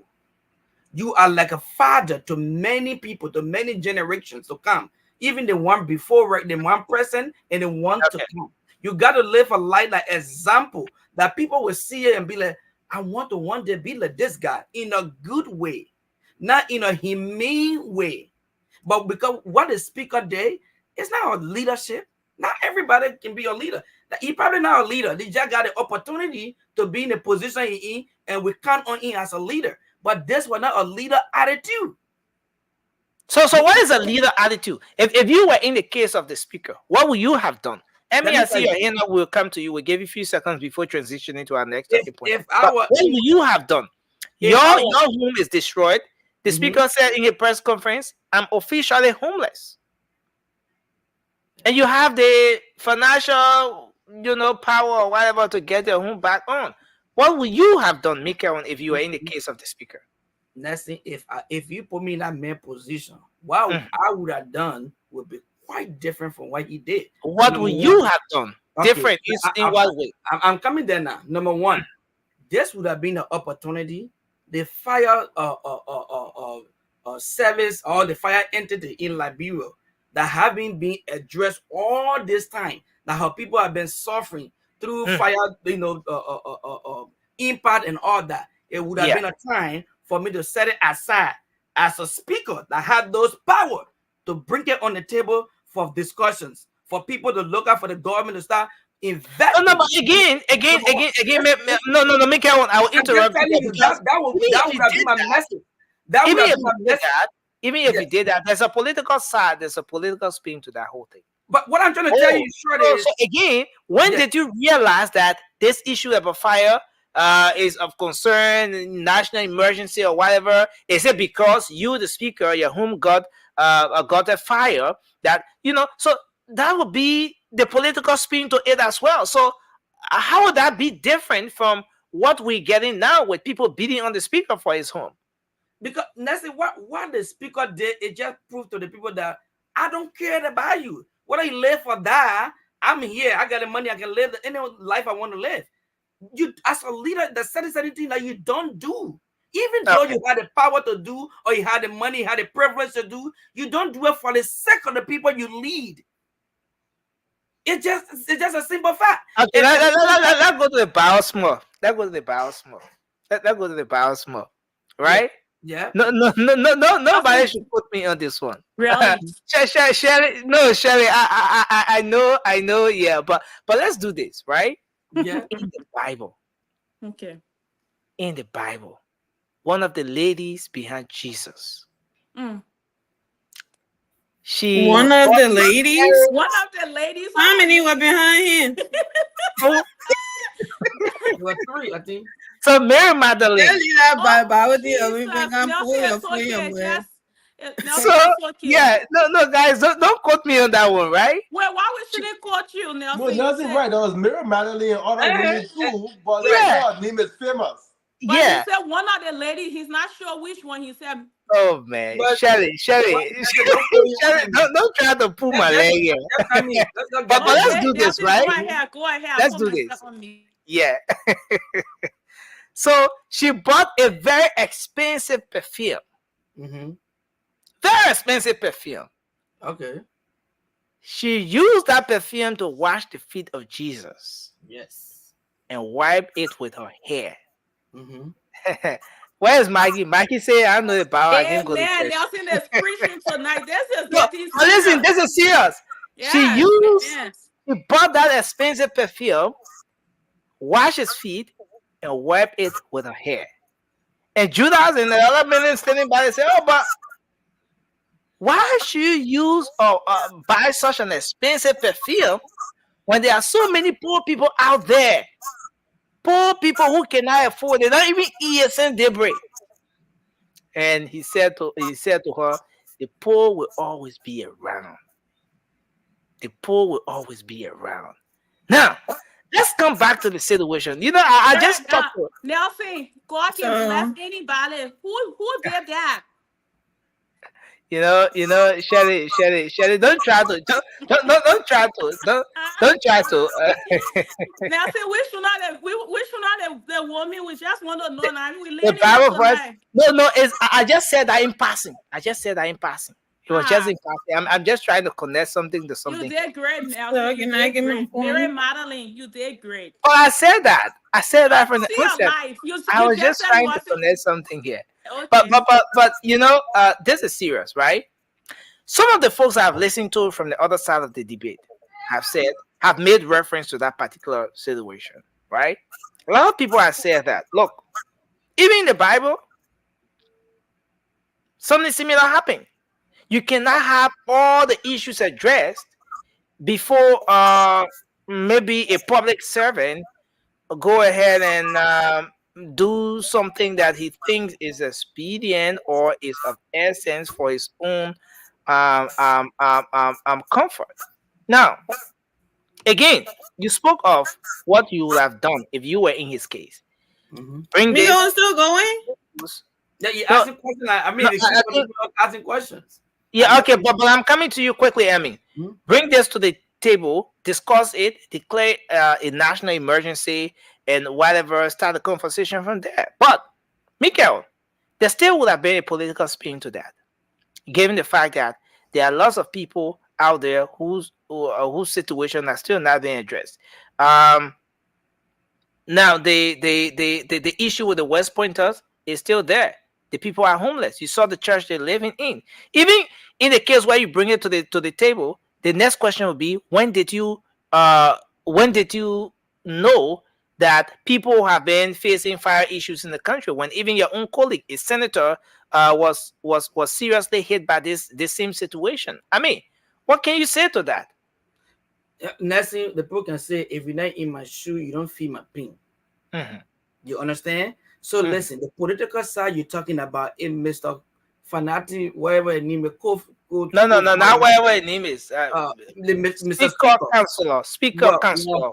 The honorable speaker. If the honorable speaker would have brought this to the House floor and make it other national concerned, you understand? Now you could sit back. Even anybody want to politicize that, you could sit back and say, "Listen, this has happened to me. I know how the people now feel out there because it happened to me. I'm now in their shoes. So bringing it out here for us to address it and make it work for the Republic of Liberia, I don't think I have done anything wrong because it happened to me. I'm now in their shoes." You understand? So there's no politics would have been played there too long. Even if somebody want to make politics all of it, because for one fact, the country will back him for his leadership. The country will praise him for his leadership, not to make Margaret. So thank you, Michael. You think the updates doesn't look good? I mean, you had a point you wanted to make just before we transition. You guys want to take 20 Sir, yeah. Let's go ahead. Let's go. Oh, okay. The issue was already addressed. So even the issue bring the Bible because you give me all the time to the you know you and me go on the show. So okay. So let me ask you, Emmy, do you agree with that comparison? You are muted, Emmy. You are muted. Do you agree with that comparison? No. Emmy, you have to speak to this issue. Do you agree with that comparison? What comparison? The comparison, the argument, the issue being raised on the other side, comparing the situation with the speaker's resident, the fire situation, to that of the thing that happened about. Do you agree with that comparison? No, see, on the other side, they will always find comparison to excuse the situation, but I wish they would do it. Is that comparison strong enough? It's not even close. It's far. No, Michael, we're done with you. Is that comparison strong enough? I mean. It's not, but that's what I'm telling you. The guys for the psychometry, they will always find something to suit their situation. But if that was what guys doing or somebody else, they will find there's something to say about it. So let's just move on. I don't even give those people any mind. Shelley, let me come to Shelley. Shelley, do you agree with that comparison? You try. No, it's not me making the comparison. I was quoting someone. So who making the comparison? I was quoting someone. Yeah, boys from the psychometry. Who has taken the other part of the debate? Yeah, Since the speaker, no. Since the speaker posted. If they are trying to compare Jesus with, with the speaker, basically what they're saying, they're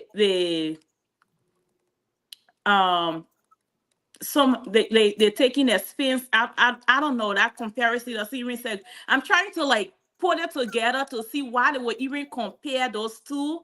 It doesn't make sense to me. Wow. Francis, where do you stand? Do you agree with that comparison? Man, that crazy comparison there, man. I don't want to speak to that stuff. It doesn't make any sense. So, yeah. Okay. Thank you. Can we take a few calls on this before transitioning to our next talking point? You want to see if the few call will be able to get the comparison together and see if it fits? No. I mean, it's not even close. It's not even about the comparison. It's about. I think the basic thing here and the focus here is that and I don't want to say the poor people, but I mean maybe that's the right word to use. They don't have the resources. They don't have the help, and some of them don't even have any family member here in the U.S. or anyone in Liberia that they can depend on to help them. There are people that are struggling. Like I think with the motorbike thing, a comparison was made, or someone tried to explain it, that they have motorbiker who would take a motorbike from someone who they give it to. Then, like the little boy that passed away, his father. Yeah, he does work and pay. Right. So they have people like that are struggling, are still trying their best to feed their family, and they was able to build a zero house to have their family in there to put root on top of their family so they're not in the rain, in the sun, and then book fire take away their home. And it happened to be that that guy who was in a zero house, I think I heard, he was in the middle of two other houses. Yeah. So you No. find yourself.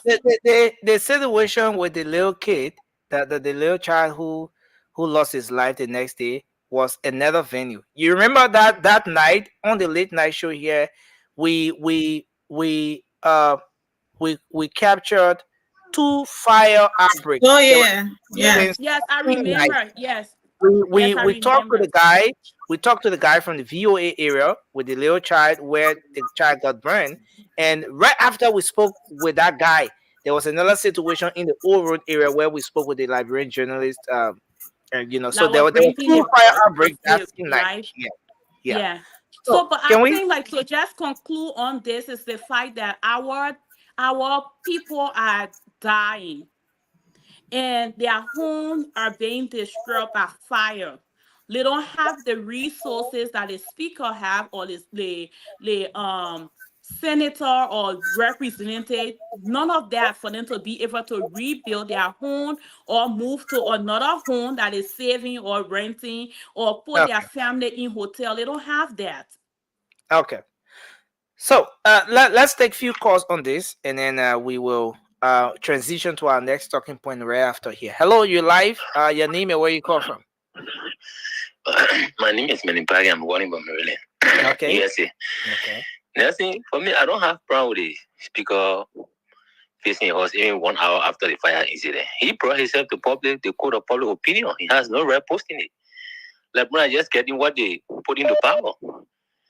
I mean, then they just give the man get money to do his house and get his money legitimately. So he can use it. But what do you where do you stand on this issue? Was it does the update look right? The update is bad because he brought himself to Republic. He should have posted here to say, "Oh, the first ground floor have begun," or whatever. He just do his work quietly. Wow. He has no right posting it. But do you agree with others on the other side of the argument? Those who are saying that there will always be a situation where some people will be able to afford and others will not be able to afford and That's life, Nelson. All fingers are not the same. Yeah. If some poor people are there to make rich people richer, and while they make themselves poorer. If you keep voting the wrong people, you will keep getting what you're getting. So I don't know, like Bro Brown is just complicated. The man has his money that he do it well. The only thing I would tell him, my own advice, that he keep his thing private. That's all. He has no right doing it that way. Thank you, sir. Thank you. Let's read there and take another person. Hello, you're live. Your name and where you call from. Oh, we lost that call. Let's go to our local line and take this person. Hello, your name and where you call from. Hello. Yeah, go ahead, please. Let's hear you. Yeah, how are you saying? Yes, sir. My name is Zulu. But the name correct this is quick thing. The fire incident our own role. One guy was saying certain things, but you could not let him to explain. Okay. The guy at your call to interview, the man said that you should play when they were cutting the fire or they put tassel in the water, but that day you could not allow the man. You're supposed to allow the man to say when you put the fire in the tassel in the water, whatever you call the fire off. But you got to call out your friend out on the own road. Let the man do something about education to the people, the people around.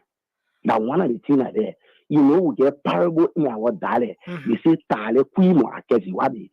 What? No, come back with the parable. What? Tale kuimo akezi wabi. Okay. The leader will always be a leader. Anything you do, you wrong say you never go to court. The moment you go there, you the fool, you will always be wrong. That one of the things are there. Two, like there no class system. Now only in Labrador you will see when you go Guinea, you will see other people that will be there.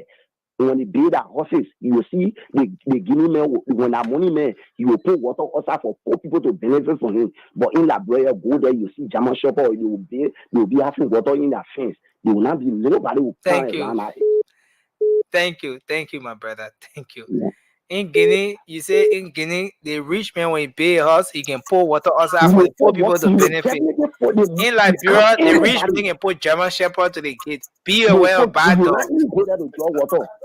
Okay, thank you. Thank you. That's a good one. Let's take Sandy. Sandy, welcome to the show. It's good to have you on. Thank you, Nelson. Good evening from my end, and good evening to the panelists. It's a good discussion tonight. Look, on the issue of Speaker Fonati Kofa repairing his house in a very timely manner, I see the point where some of the folks are trying to make, that the uptake is very bad. But you know the thing, this guy is a speaker. He said when the incident took place, he said his family is homeless, right? Yeah, officially homeless. Officially homeless. Yeah. As a speaker, to protect his family, he will have, he probably have them in a very expensive hotel where security have to be provided, and it can cost a lot of money.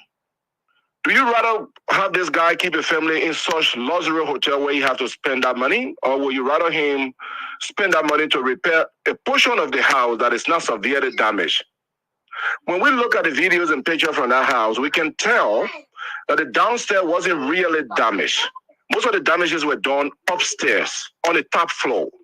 So if the guy could use that money to repair the down floor, to return his family back home instead of keeping them in a hotel, I see nothing wrong with that. Here is where we should beat on him.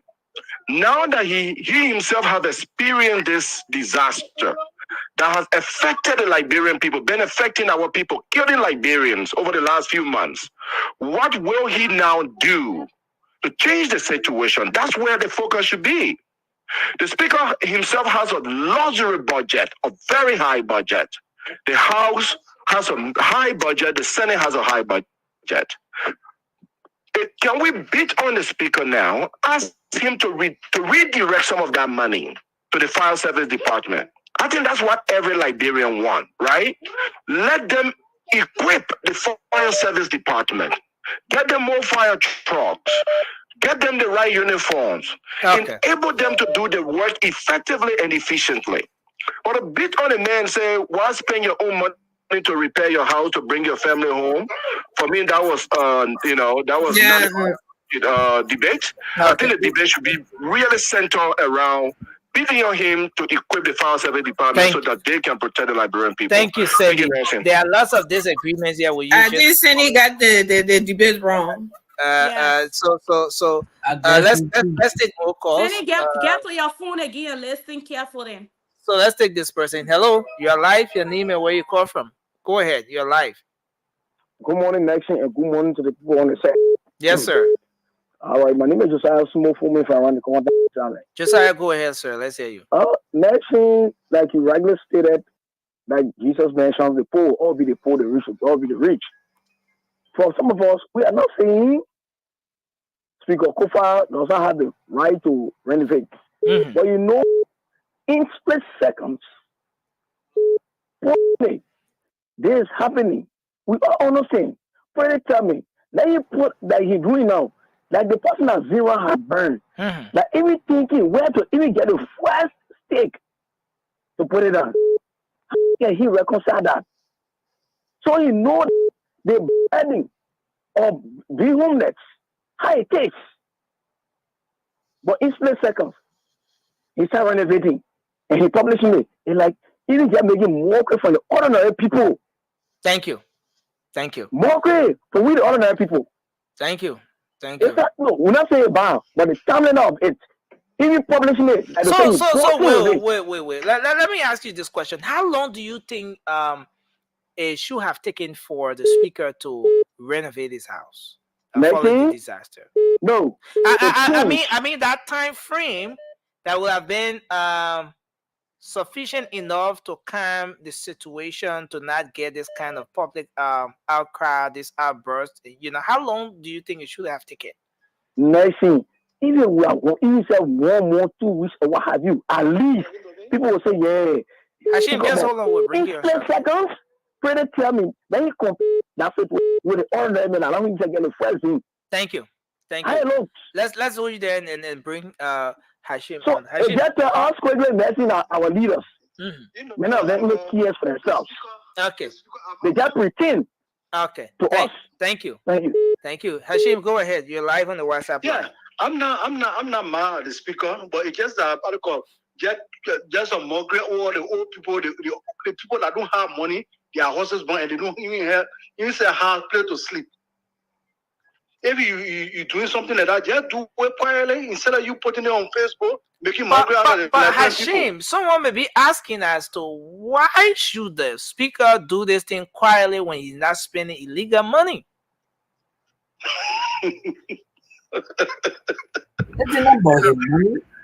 If I don't know, even if it's not illegal money, but that making migrate out of the old people that the horses born and they don't even have place to sleep, and they are not trying to take care of that.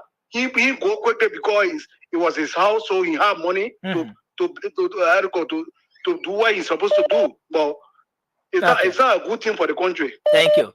Thank you, Hashim. Thanks a lot for your input. Let's take this person. Hello, you're live. Oh, okay. Okay, so let's take Harry. Let's take this person. Okay, go ahead. You're live. Can you lower the volume of your monitor, sir? You're live on the show. Hey, all right, Nelson, how you doing? You am I good? Yeah, you okay? It's good. All right, Nelson, how you doing today? And thanks to you for the show, and thanks to your panel again. So as always, Nelson, you know these talk show can bring us some really. Now you gotta. I mean, let's be honest, Nelson. You know, in Liberia, I don't think the issue here is whether this guy is a speaker. Mm-hmm. I think the problem that a lot of people are taking it back, which we all live in Liberia. Mm-hmm. First of all, Ami was trying to allude to it. These guys have access to a lot of things.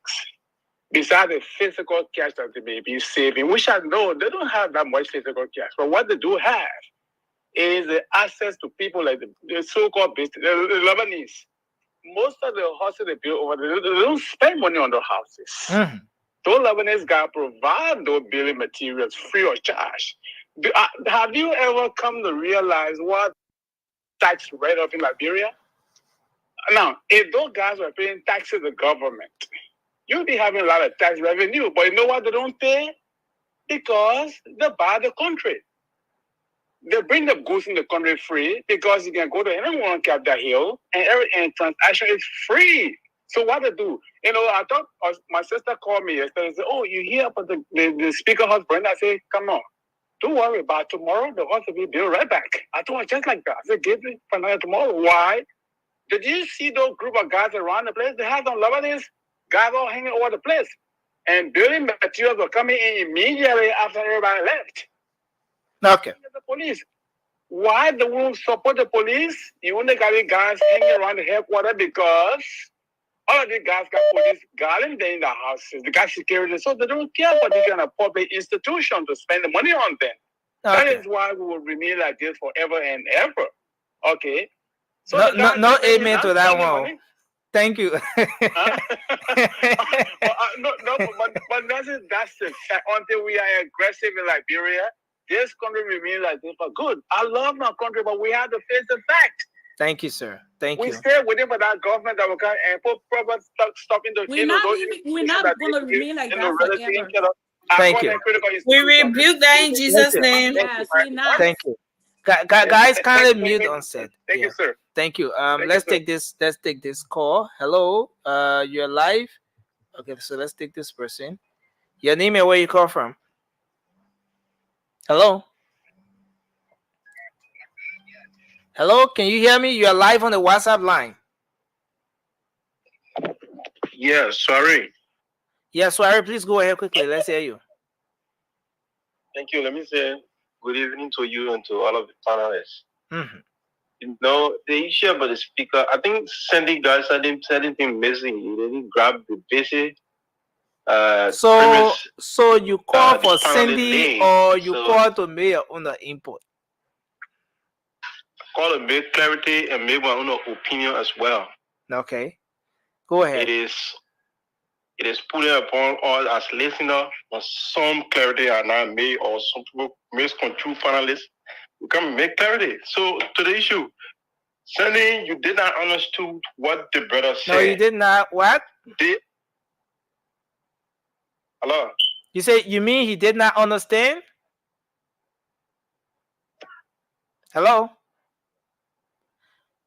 Wow, there seems to be an issue here. Hello?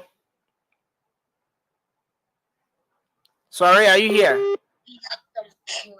I got a call here.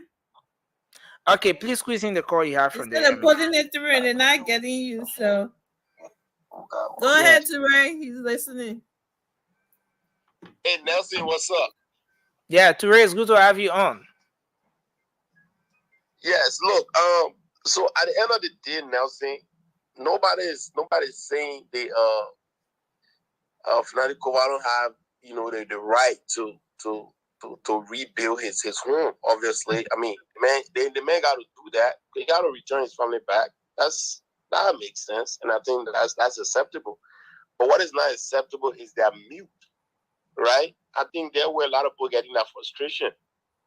You get money, you live, you know what I mean? Like, you do what you want to do with your money. Nobody have the right to tell you what he has to do with it. But he's a leader, right? When stuff like this happen in a country, the least we expect from them is to actually bring the conversation to the people, right? Give the people that. I think there where people are getting frustrated, right? If they're hiding interest, if they're talking about this, if they're bringing this to the front of the Liberian people, then people don't be having the kind of outrage that they have right now. So in life, man, people just need to be sensitive sometimes in things, because you never know what may happen to you. And even if you have the money to do your thing, people still criticize you on your own money that you are using to put yourself there, because they feel like, okay, we are paying taxes to you, and you are privileged enough to be able to do the things you do today because we, the taxpayer, are making our lives available for you. So the least we expect for you is to look out for us when we are at our lowest. And I think that's where the frustration coming from. Wow. Thank you, Toure. Thanks a lot. We'll take just 2 more calls, and then we wrap up on this one. Good Hello. morning, Nelson. Good morning. Yeah, morning. Let's hear you. Yeah, thank you for your topic on discussion. I don't know how people will be tracking the issue they come with. They are tracking it. First of all, Please say your name, sir, and where you're calling from. Please, can you? Hello. Good morning. Good morning, sir. Can you kindly say your name and where you're calling from? My name is Eric, and I'm phoning from Ghana. Okay, go ahead. Okay. Like I said, I don't know why people will be dragging the issue, because Speaker Kofa has his own money to even extend the speakership. Now, Speaker Kofa has got brain. He has the money. Do you expect Speaker Kofa in his family be lavishing around in the street from family member to family member? The same people will say, oh, as a whole speaker in Liberia, will say, whole speaker is what God bring you to be. Besides that, Speaker Kofa have friends. Be a person using yet other friends who start with him in the process will be able to helping to do his house project. There's nothing wrong with that. All Laban will be dragging the issue out to say he stole money or he doing things out of the way. The first thing that is that even the church, your family come first before the church. If you are going to put up on the end, no, let us understand that. The church that we all go to, your family come first before the church. So how the church connect to the thing here? With the whole... Okay, thank you for the question. Now the church, how you commit to the church is that because our family, he got a right to protect his No, and you already said that he has a right to protect his family. But when you say the church come before family, I won't understand. Yeah. Hello now. Nelson, we're gonna keep asking the caller question. Then you should clarify some things. Nobody saying the speaker doesn't have a right. So let's give the guy the time to just learn his thought. Just go ahead, learn your thoughts, sir. Go ahead. Okay. So what I was going to say to conclude is not it is. Francis Kofa has the money, the speakership, he got the right to build a house he got a right to defend and provide for his family. There's no question about that. Thank you. Thank you, sir. Thank you. No question about that. No question. Yeah, I think we'll end the course with that. And we have just a few more minutes to be here. Nelson, I think a lot of people getting this whole thing wrong. None of us here saying that, you know, he wasn't supposed to rebuild his house and any of that. What we're saying is he has the power, he has the influence to be able to advocate and speak on behalf of the other people who don't have the resources, don't have the power, don't have the influence. Their houses are being burned down, children are dying. So he's a leader. He should advocate for those people and be able to, like the brother said, he know people and people know people. That's a good thing. Why can't you use that power of you knowing people and people know people to help the poor people and make sure that you provide resources to the fire department? Well, the issue here is not even about him knowing people. And that brother, I know he's a Syrian, whatever the case may be, I will just say it. Nobody is saying Fladikova and they make money before coming. Nobody is saying Fladikova stole the money, my brother. That. Listen clearly. What we are saying is the average Liberian, the poor Liberian houses are burning down. Fladikova can build a house even in 20 seconds. But you shouldn't go post it. It's like rubbing salt in the wounds of the people that are homeless today. So he just built a house. Just be quiet about it. If you're not going to help somebody, don't hurt them. Don't hurt their feelings. You are the speaker, the third in command in the country. You're going to post it, renovation has begun. First floor completed in less than 24 hours. Yes, you have the money to do it, but millions of Liberians can't do that. So just be quiet about it and just get your house done. Take your family back to your house. We know your family comes first, but the Liberian people also too should come first. Yeah, so that's why, like Cindy, Shirley said, people are getting it wrong. What we're saying here, Fladikova is the speaker. He's a leader, for goodness sake. Okay, he's not no ordinary person that when he does something that is going to be overlooked. That's why you're not. And for some of y'all who coming from the other side, you know how people, our psychometry people, they always know how to polish something, right? When it's in their court. But then when they come on the other side, they say they're going to rescue. They're killing all the people. They're doing all the one. All the noise that are being made, even the one that was spiritual and everything, they don't see this. He's the speaker, for goodness sake. He has the power to say that, no, I am the speaker and I see what has been done. So, even I who can afford it, right? Is a devastating something a blow to me. Then imagine our innocent people who are suffering. No, we have to do something about this. And people will say, "Oh yeah, the speaker care," and something like that. All right, why are you doing fixing your house? Nobody know, but you coming on social media and flaunting everybody faces, and then people coming here talking about the speaker had it right. The speaker had, who told you somebody don't have right? That some of y'all remain poor for the rest of your life. Y'all always show up and cheering wrong on. And then there was someone who's trying to do the right thing, y'all want to beat them down. But who's always doing the wrong thing, y'all want to pull them up and be healing them. No one is saying he did anything.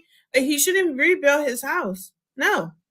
But this guy is more than Jesus Christ. Jesus Christ said, break the temple down and I'll build it in 3 days. But I think if I build his in 1 I'm sorry, y'all, but this 24 hours, Emmy. Yes. He is. I don't know. It's something.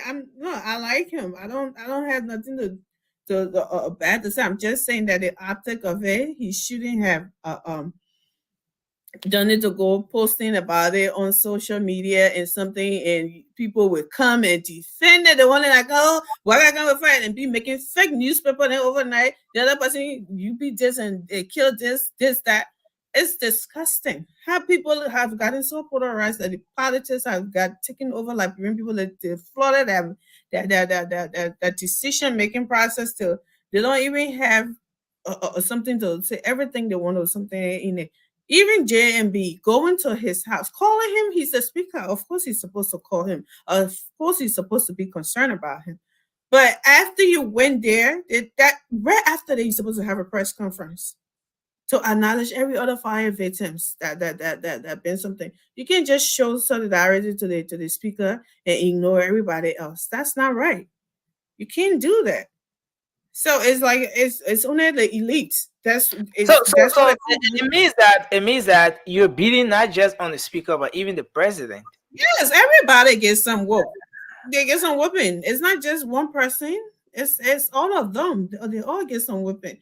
The way he hasn't spoken to the fire something. Let me tell you this, Nelson. I'm not saying JMB Soto when fire happened in West Point today, he should get in a car and go there and meet that family. Having Duboro, he should get in a car. Impossible. It's not going to happen like that, right? But a press conference acknowledging it.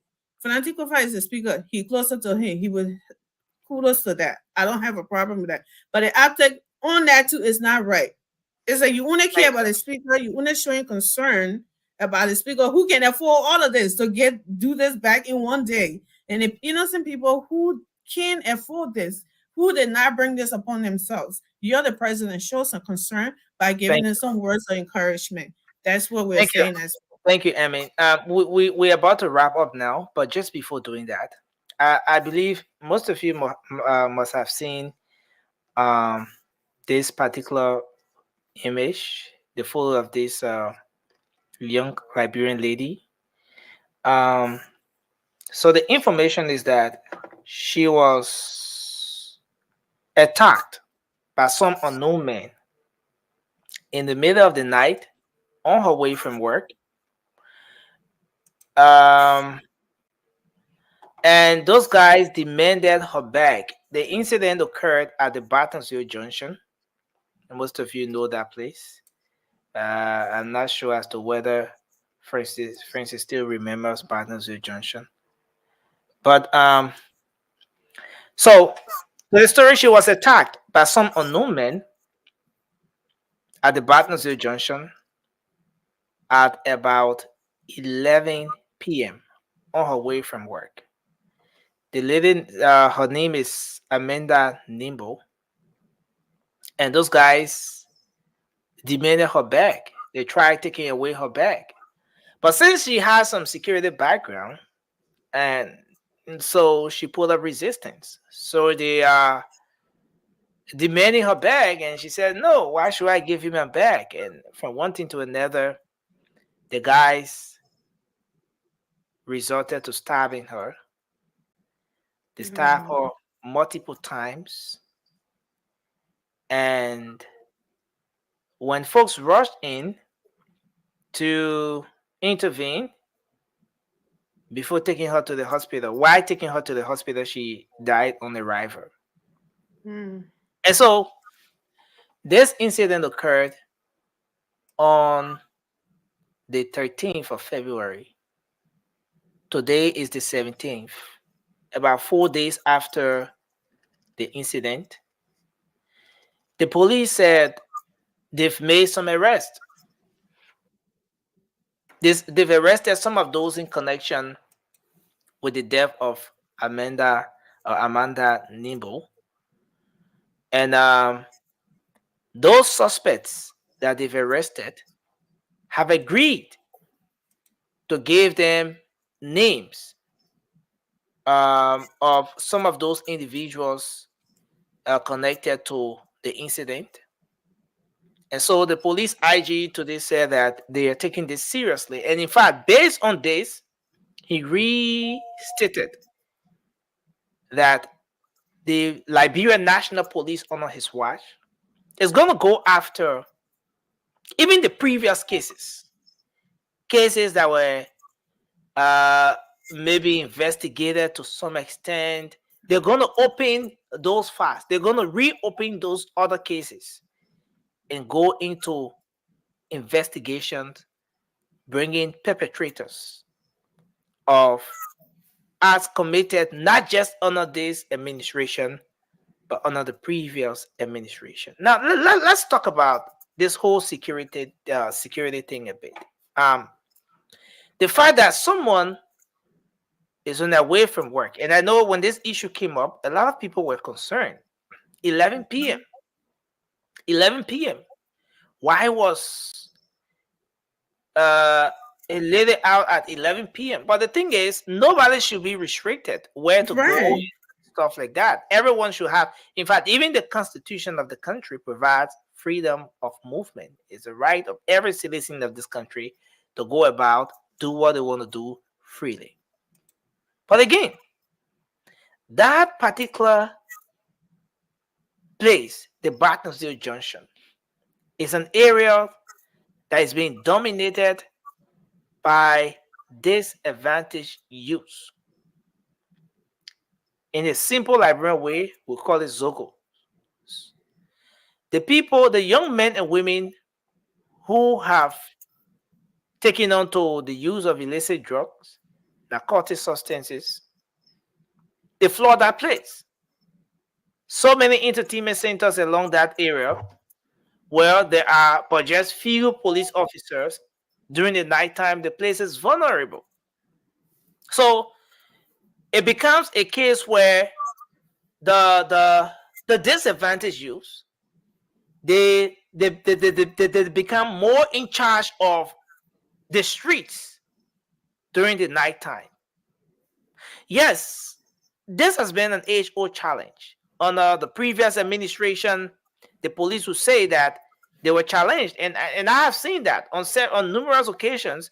I've driven along some of those police little checkpoints they will set up at some intersections, and you get there, you don't get to see even a police how do you call it, motorbike.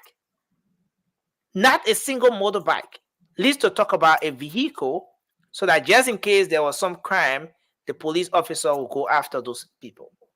In my presence, on one occasion, a guy, because usually they will be doing the inspection, and then the vehicles should be in the queue and they inspect and stuff like that. So there was this guy from the club, somewhere around 10, 11, and he was pissed. Why should the police keep delaying? And then in no time, one thing to another, it got so heated that he slapped the police officer, hit the other car, broke through the checkpoint, and he started to go.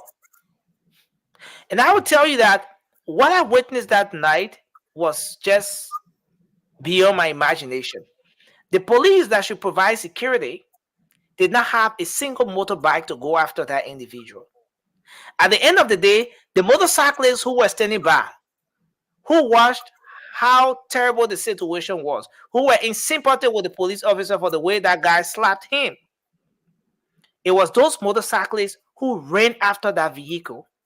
It happened at ELWA Junction. Before getting to Boulevard Junction, the guys ran after that vehicle, barricaded the vehicle, insisted that that guy would not leave until the police officers got on the scene and handled the situation. So this is the case of a police officer. Now come to talk about an ordinary citizen who does not have the security training, who does not have the baton, least to talk about anything to protect themselves. And this lady was stabbed multiple times. She lost her life because she wasn't willing to give her bag over to the disadvantaged youth. What does it say about this whole fight against drugs that our country is faced with, that we've spoken about over and over and again? What does it say about the fight that the DA is undertaking? What does it say about the level of support that should be given to the security sector in our country? Are Liberians really safe? Do we have the security that we should have? Let's take about 2 minutes on this, and then we can do our closing to wrap up for tonight. Let's start with Francis, and then we're gonna go to Shirley and Emmy. Man, I say again, Liberia is opposite country. Liberia is moving in reverse with ideas backwards. Anybody battle people there again, $80,000, $60,000 car for government official or so-called lawmakers. Those people that don't even drive 10 miles per day. The police that just go and sit down, they go home. But the police people that was our own apartments or call to come to their aid or to their rescue, they're walking by line. The only time you see police responding, unless a major issue, then they get a pickup truck during rebel time, they sit down in the back and they're running to go to the scene. That's not how life's supposed to be in our country. Police supposed to be. I will always talk this story until I get tired of hearing it. In January 2022, I went to Liberia. I saw the police cruiser. My cousin told me, "Oh man, they want big police man." I said, "What you mean? How you know?" He said, "You not see the cruiser?" I said, "Hold up. So that police cruiser, me be man here?" He said, "Yeah." I said, "So what the patrol men and the men that can come where you call? What did they can drive? Because they better move from here. If you call the police, better send keke for them. If they gotta arrest somebody, they gotta rent another keke for them to take the people." So the police officer there, the chief there, that would never respond to 911 call, never respond to crime in progress. They got a police car. But the people that sort of go, that working in the community, they not get gun, they not even get baton. That uniform are blue, and turn the purple from the sun and beat it. That shoe lay sideways. Who they're protecting? They themselves need protection. So President Biden rescue that he kind of rescue. You keeping the city in place. The city. Let me tell you something. The legislators, they're not entitled to a car. If they want to get vest, let them get vest. I want people, Papa, the $150 they're supposed to get paid. They don't even get enough for months. Nobody do nothing. If you tell a lawmaker, I'll buy you no car until our police can get a car, they won't go to work. Let them sit down. What would they do? They will sue the president. They will be, but no, he will not do it. He will keep funding the big shot. That why every single got the gall to say he's not getting paid enough for the work that he's doing. How shameless is that? For the police people there, one of their cars can buy maybe 3 Toyota Corolla, and you can put the bells and whistle, the siren, everything on it to give our police some pride, some prestige, some respect. How the ordinary foolish man not slap you in the face? He probably look at me and say, "Can I see you begging me to eat a bit of Georgia the other day? Who are you?" Police got no respect. The institution should be respected, and you got well-meaning Liberians joining, educated Liberians joining the police force. But now people want to go to the police force and say, "You know what? I can do my little hustle on the side. I stay in the corner here. Somebody give me my lady." That upper join the police force. They don't join the police force to respect that institution. President Parker need to do something about that stuff. That got bad. Because look at how I remember when I was in Liberia for coming to the US. We would be on Broad Street at night. When I went back in January in 2022, it like ghost town after 7 o'clock. Because over there all over the place. You see?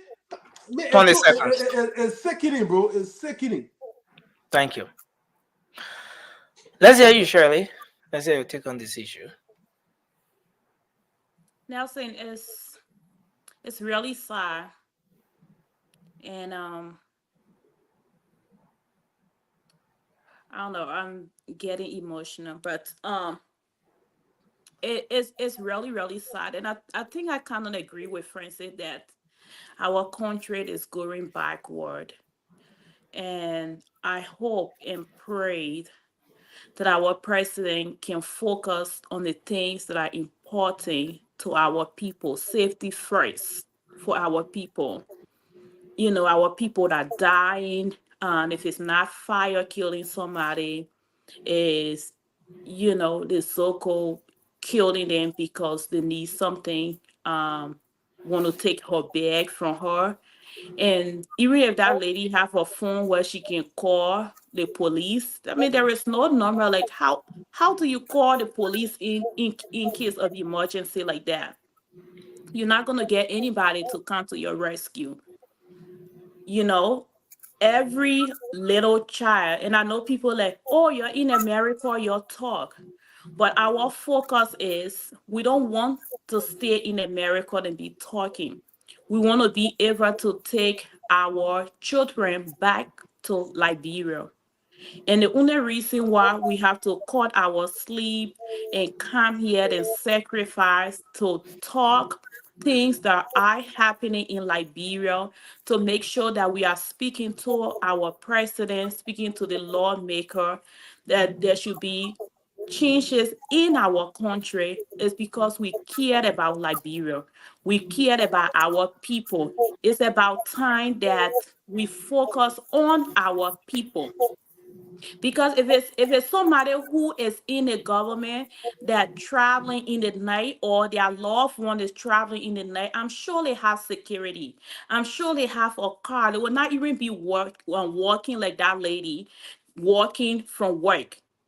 So it's so comfortable for them because they have the security, they have the resources, they have the means to protect their people, to protect their loved one. The common people don't have that. And so providing the tools for the police is very important. No, I will not allow my husband to go out at 11 o'clock to protect anybody when he's not even respected. He doesn't even have a car, but yet he's a police officer. So, focusing on the law enforcement, focusing on our police, giving them the resources that they need to be able to do their work effectively is important. So, yeah, we have the police chief, and he has all the education, he has all the idea. He cannot implement it if he doesn't have the resources. So this is where the government, the law, the legislature, everybody needs to come together and be able to provide the tools, the resources that will help the police chief, because he has the idea to be able to change, to provide security and safety for everyone in Liberia. But he cannot do it if he doesn't have the money. He cannot do it if he doesn't have the resources. So I don't know, it's so sad. Our people are dying, and it's really, really breaks my heart to know that people are either dying from fire or somebody can just starve them. It's so sad. And I pray that, God will comfort her people. And I hope the police chief can find those people that starve her to death. It's not going to bring her back, but I hope justice can be served for her people and her loved one that she left here. Thank you, Shirley. Emmy, let's hear you. Yeah, Nelson.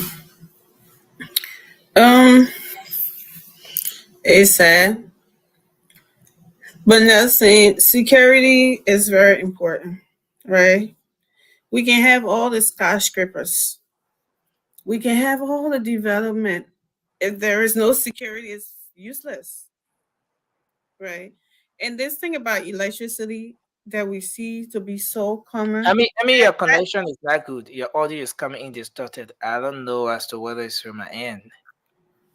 Can you guys hear me? Okay, I think it's you, Nelson, because we can hear all clearly. Oh, okay. So yeah, electricity has a big part to play in that too. Okay, and internet and all of that other stuff.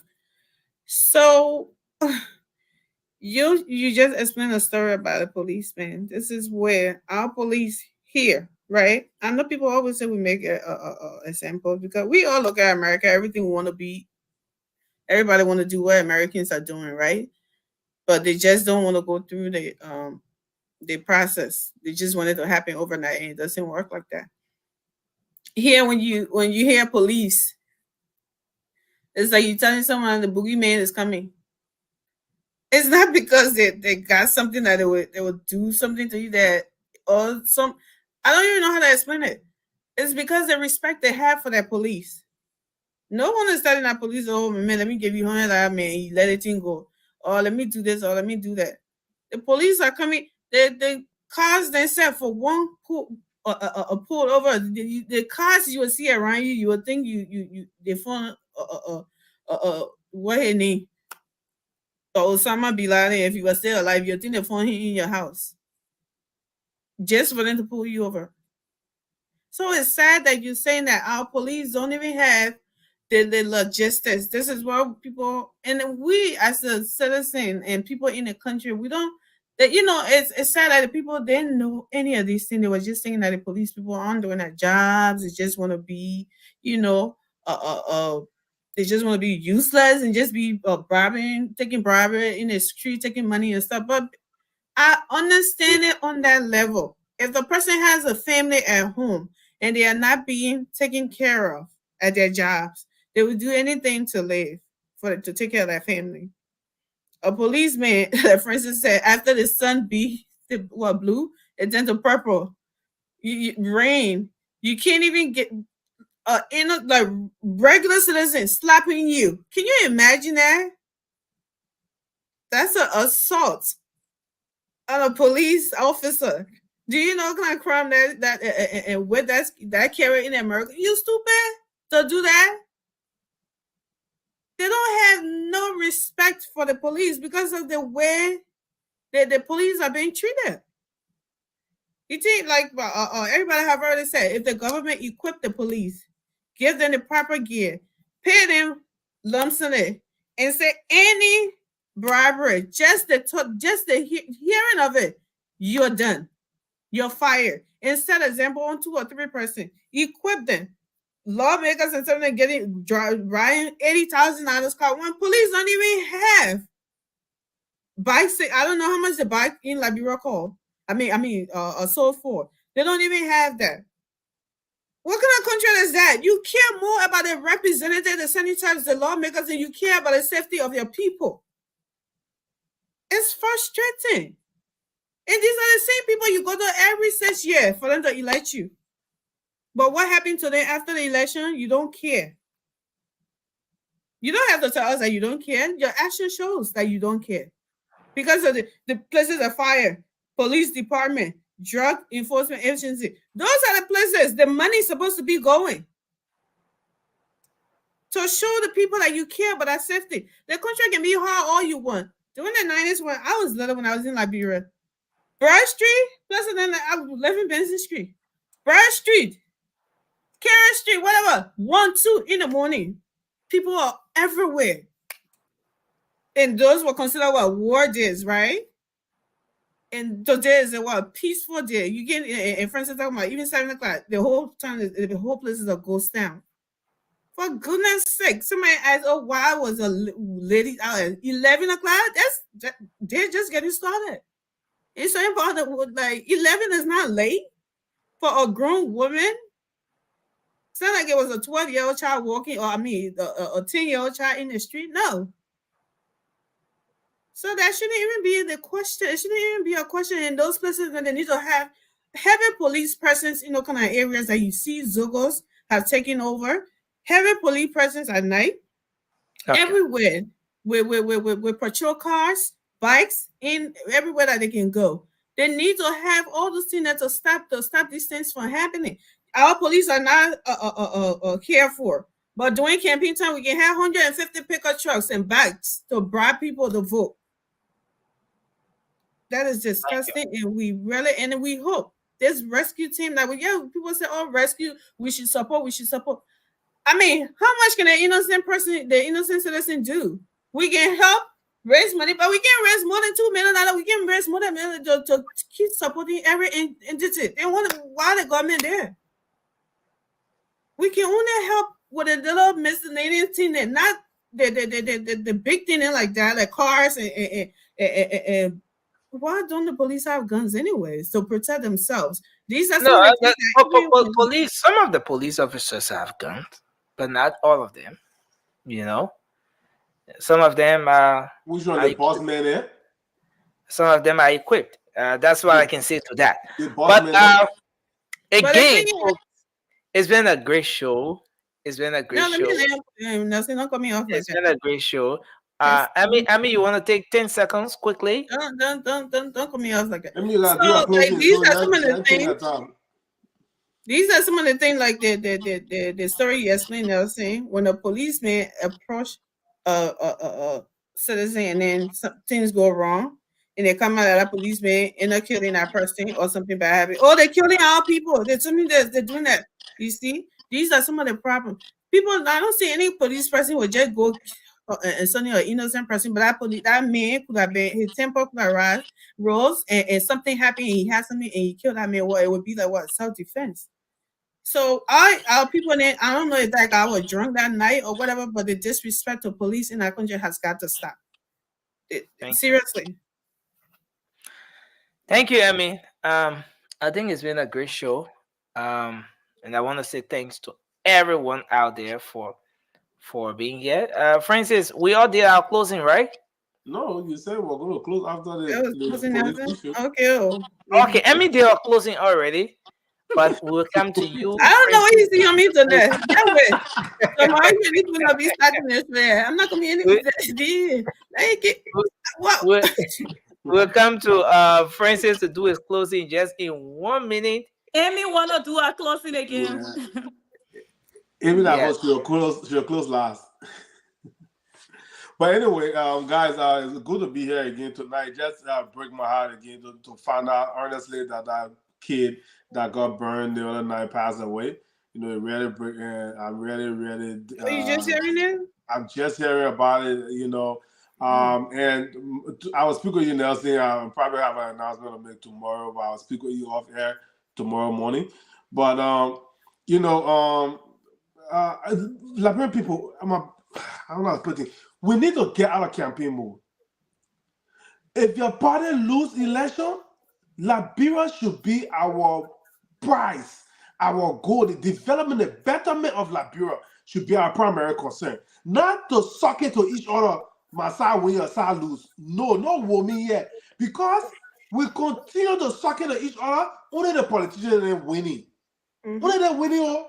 So every time, if my party lose, your party win, we should come together to hold our party accountable. Tonight, some people that didn't know watch the show before, when they hear me talking to them, I didn't support President Baka in the election. But we put right where it belongs.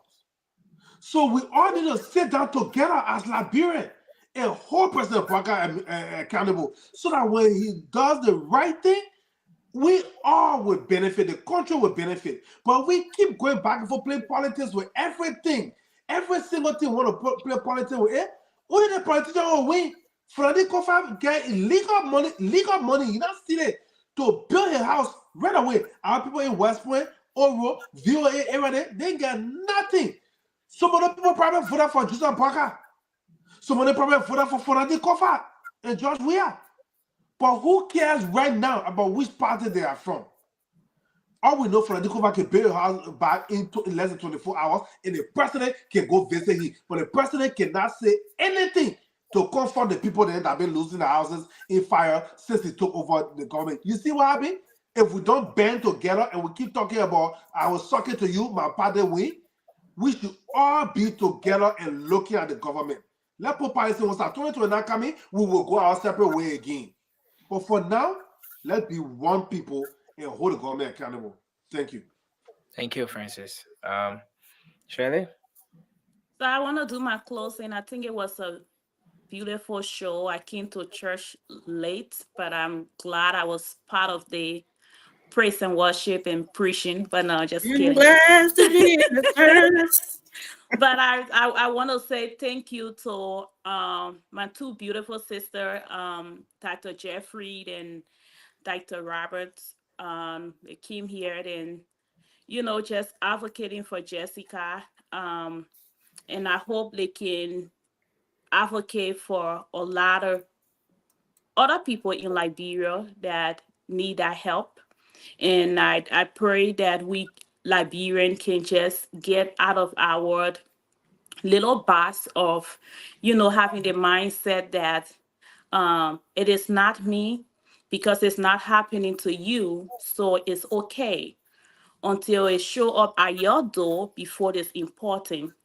And that brings me to a point where I want to send a message to our president, the people that were in the rain, in the sun, and the market people, the poor people. They voted for you because they believe in you. They want a change, not only for themselves, but for their children, for their grandchildren. I remember every night we were all here educating our people to vote for you because we believe in your leadership. So we want you to please don't disappoint us. Don't disappoint Liberian. Make sure that you are a president for our people, not just the senator, not just the representative or the speaker of the house. You are president for the common people. And by saying that, our people are dying from fire, our people are dying on the street because the place is dark, and someone is leaving work at 11 p.m. in the night. They can't even find their way through because they have people on the street that the police cannot get there to protect our people because they don't have the resources, they don't have the tools to be able to protect our people. So let's focus on the things that will protect our people's safety come first. And I think it starts with just focusing on things that are important. And to me, if you ask, the important thing right now in Liberia, everything else is important, don't get me wrong, but it's to make sure that we have electricity where our people are free to walk around in the night. We have resources for the police where they can be able to have cars and be able to get places when 911 or whatever you can call in Liberia is called. 411. 411. If 411 is being called in Liberia, they can get into their car and go over to protect whoever needs that protection. And also just making sure that our common people can afford rice to feed their family.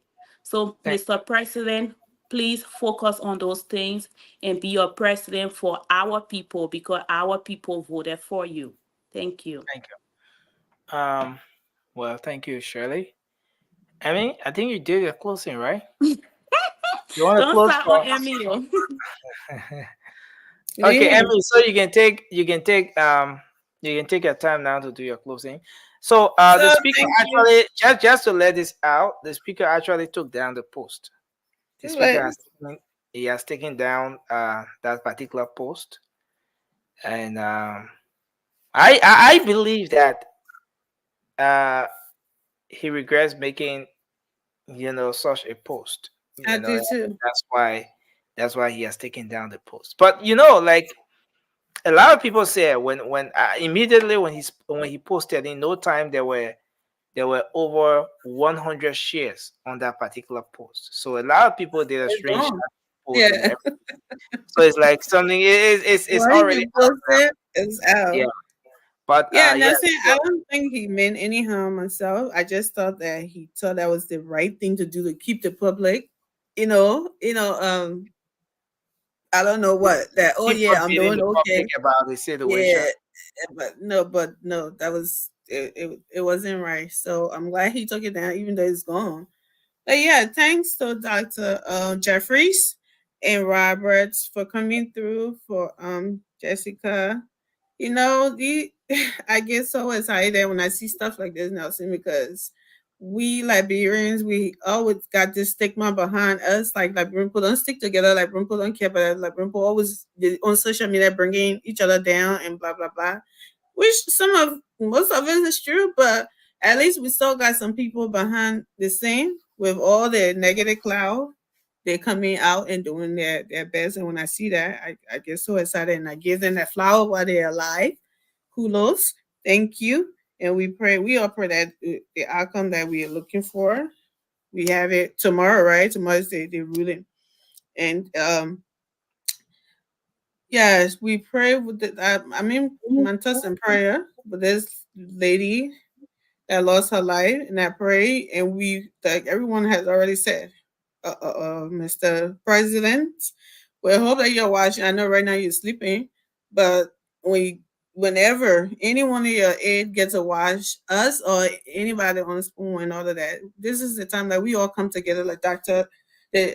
Jeffries and Roberts are doing. We can all, that Francis said, put together at this time and start making it other politics. This thing happened.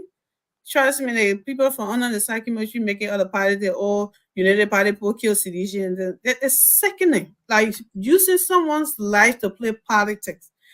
This could have been any of your families. This is where we all stand and say, okay, maybe my party did not do it right, but the election is over. This is the government. And let all push for a better Liberia to push the government to do right by our people. Bring in more support, training. Even the police, they need training before they get those guns and stop being trigger happy and all over the place. Those are all problems too that they need to deal with. Trigger happy. Yeah, trigger happy, just shooting anything they see walking, fly, and all that shooting it. But yeah, to do everything and bring security, electricity, everything is so crucial right now in Liberia. And we're here, we'll be our little voices because some of us, we're not ministers, we are not this, we're not that, but we are common Liberians and we care about our country. So we hope they can listen to our little nobody voices and do the right thing for our people and plus for us as well, because when we come home, I don't want to be trigger happy everywhere too and be carrying ass and knife with me while I'm traveling in the street. Well, your pepper spray. Somebody going down, Shirley. It's not gonna be me, it's gonna be you. Again, we want to say thanks to you. Nelson, can I say a shout out to Liberian wives? So Quita and Dr. Jeffrey, I members of Liberia Wives. So Liberia Wives is an international organization. Our CEO, Miss Catherine, funded this organization about four years ago. And this organization is doing a great thing, not only here in the US, but in Liberia. Matter of fact, we started a really big project, built a really big school that we're working on right now.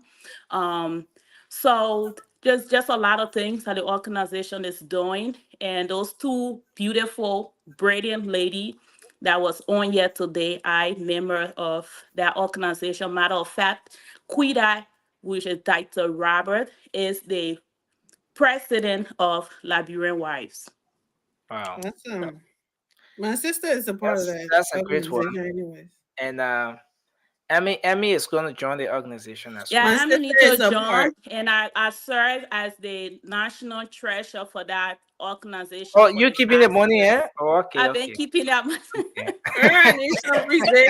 Give me some money. All right. So again, we say thanks to everyone for being here tonight, man. Thank you, Francis, for coming up. Thank you, Shirley. Thank you, Emmy. Mikael was here. Thanks to everyone. And thanks to our audience. Sekou Donzo is asking for Vasco. Mikael, thank you. Thank you for being here.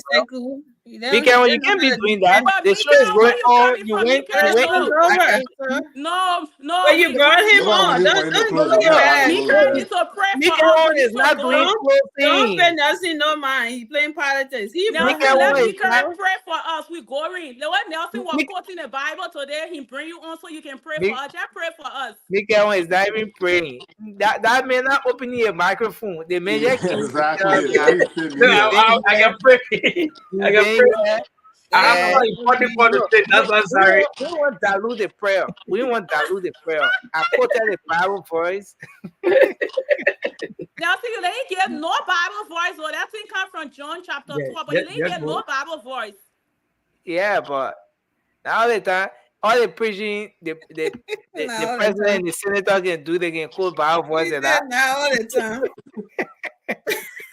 Yeah, don't put Bible voices. You can listen to Prince Johnson. You can listen to the Bible. voice. The pastor don't put Bible voices. We talking Tabata, so he telling us good night, That is video calling Francis now. Yeah, but I want to say thanks to everyone for being here, man. And thank you. Look forward to a great show tomorrow. Mikael, thank you for coming, brother. Thank you so much. Thank you, my brother. Yeah, I can see you sweating. I got something I call you to do, huh? Eating profusely. Yeah. And then you came back. But it is a good one. We look forward to coming back tomorrow. Please listen to us carefully tomorrow before you call here. I know you're listening. The CSA boss said something very interesting. And you know that there has been some mixed reactions on that as well. He said. Can you put it up so we can see Are you it? serious? About to start Liberian. another show? Okay, no. Okay, let's save that discussion for tomorrow. You know, Thanks, Ashworth. See you tomorrow. We'll discuss that tomorrow. Yeah. Bye, But Nelson. again, thanks See to you, everyone. Cecil. Okay. See All you, right. Lefty. Hi, Lefty. Lefty gone. Thank you, Nelson. Thank you. Yeah, thank you. Thank Everybody, you. thank you, my I sister. don't think Thank you. Nelson want to go to now and just See you, yeah, Andre. Nelson, bye. Yeah, good Have a night. good night, guys. Good Yeah. night. Okay. Yes, I, a special one from the CEO, stand coming with the spoon. And your boy, Friday the Southern Man.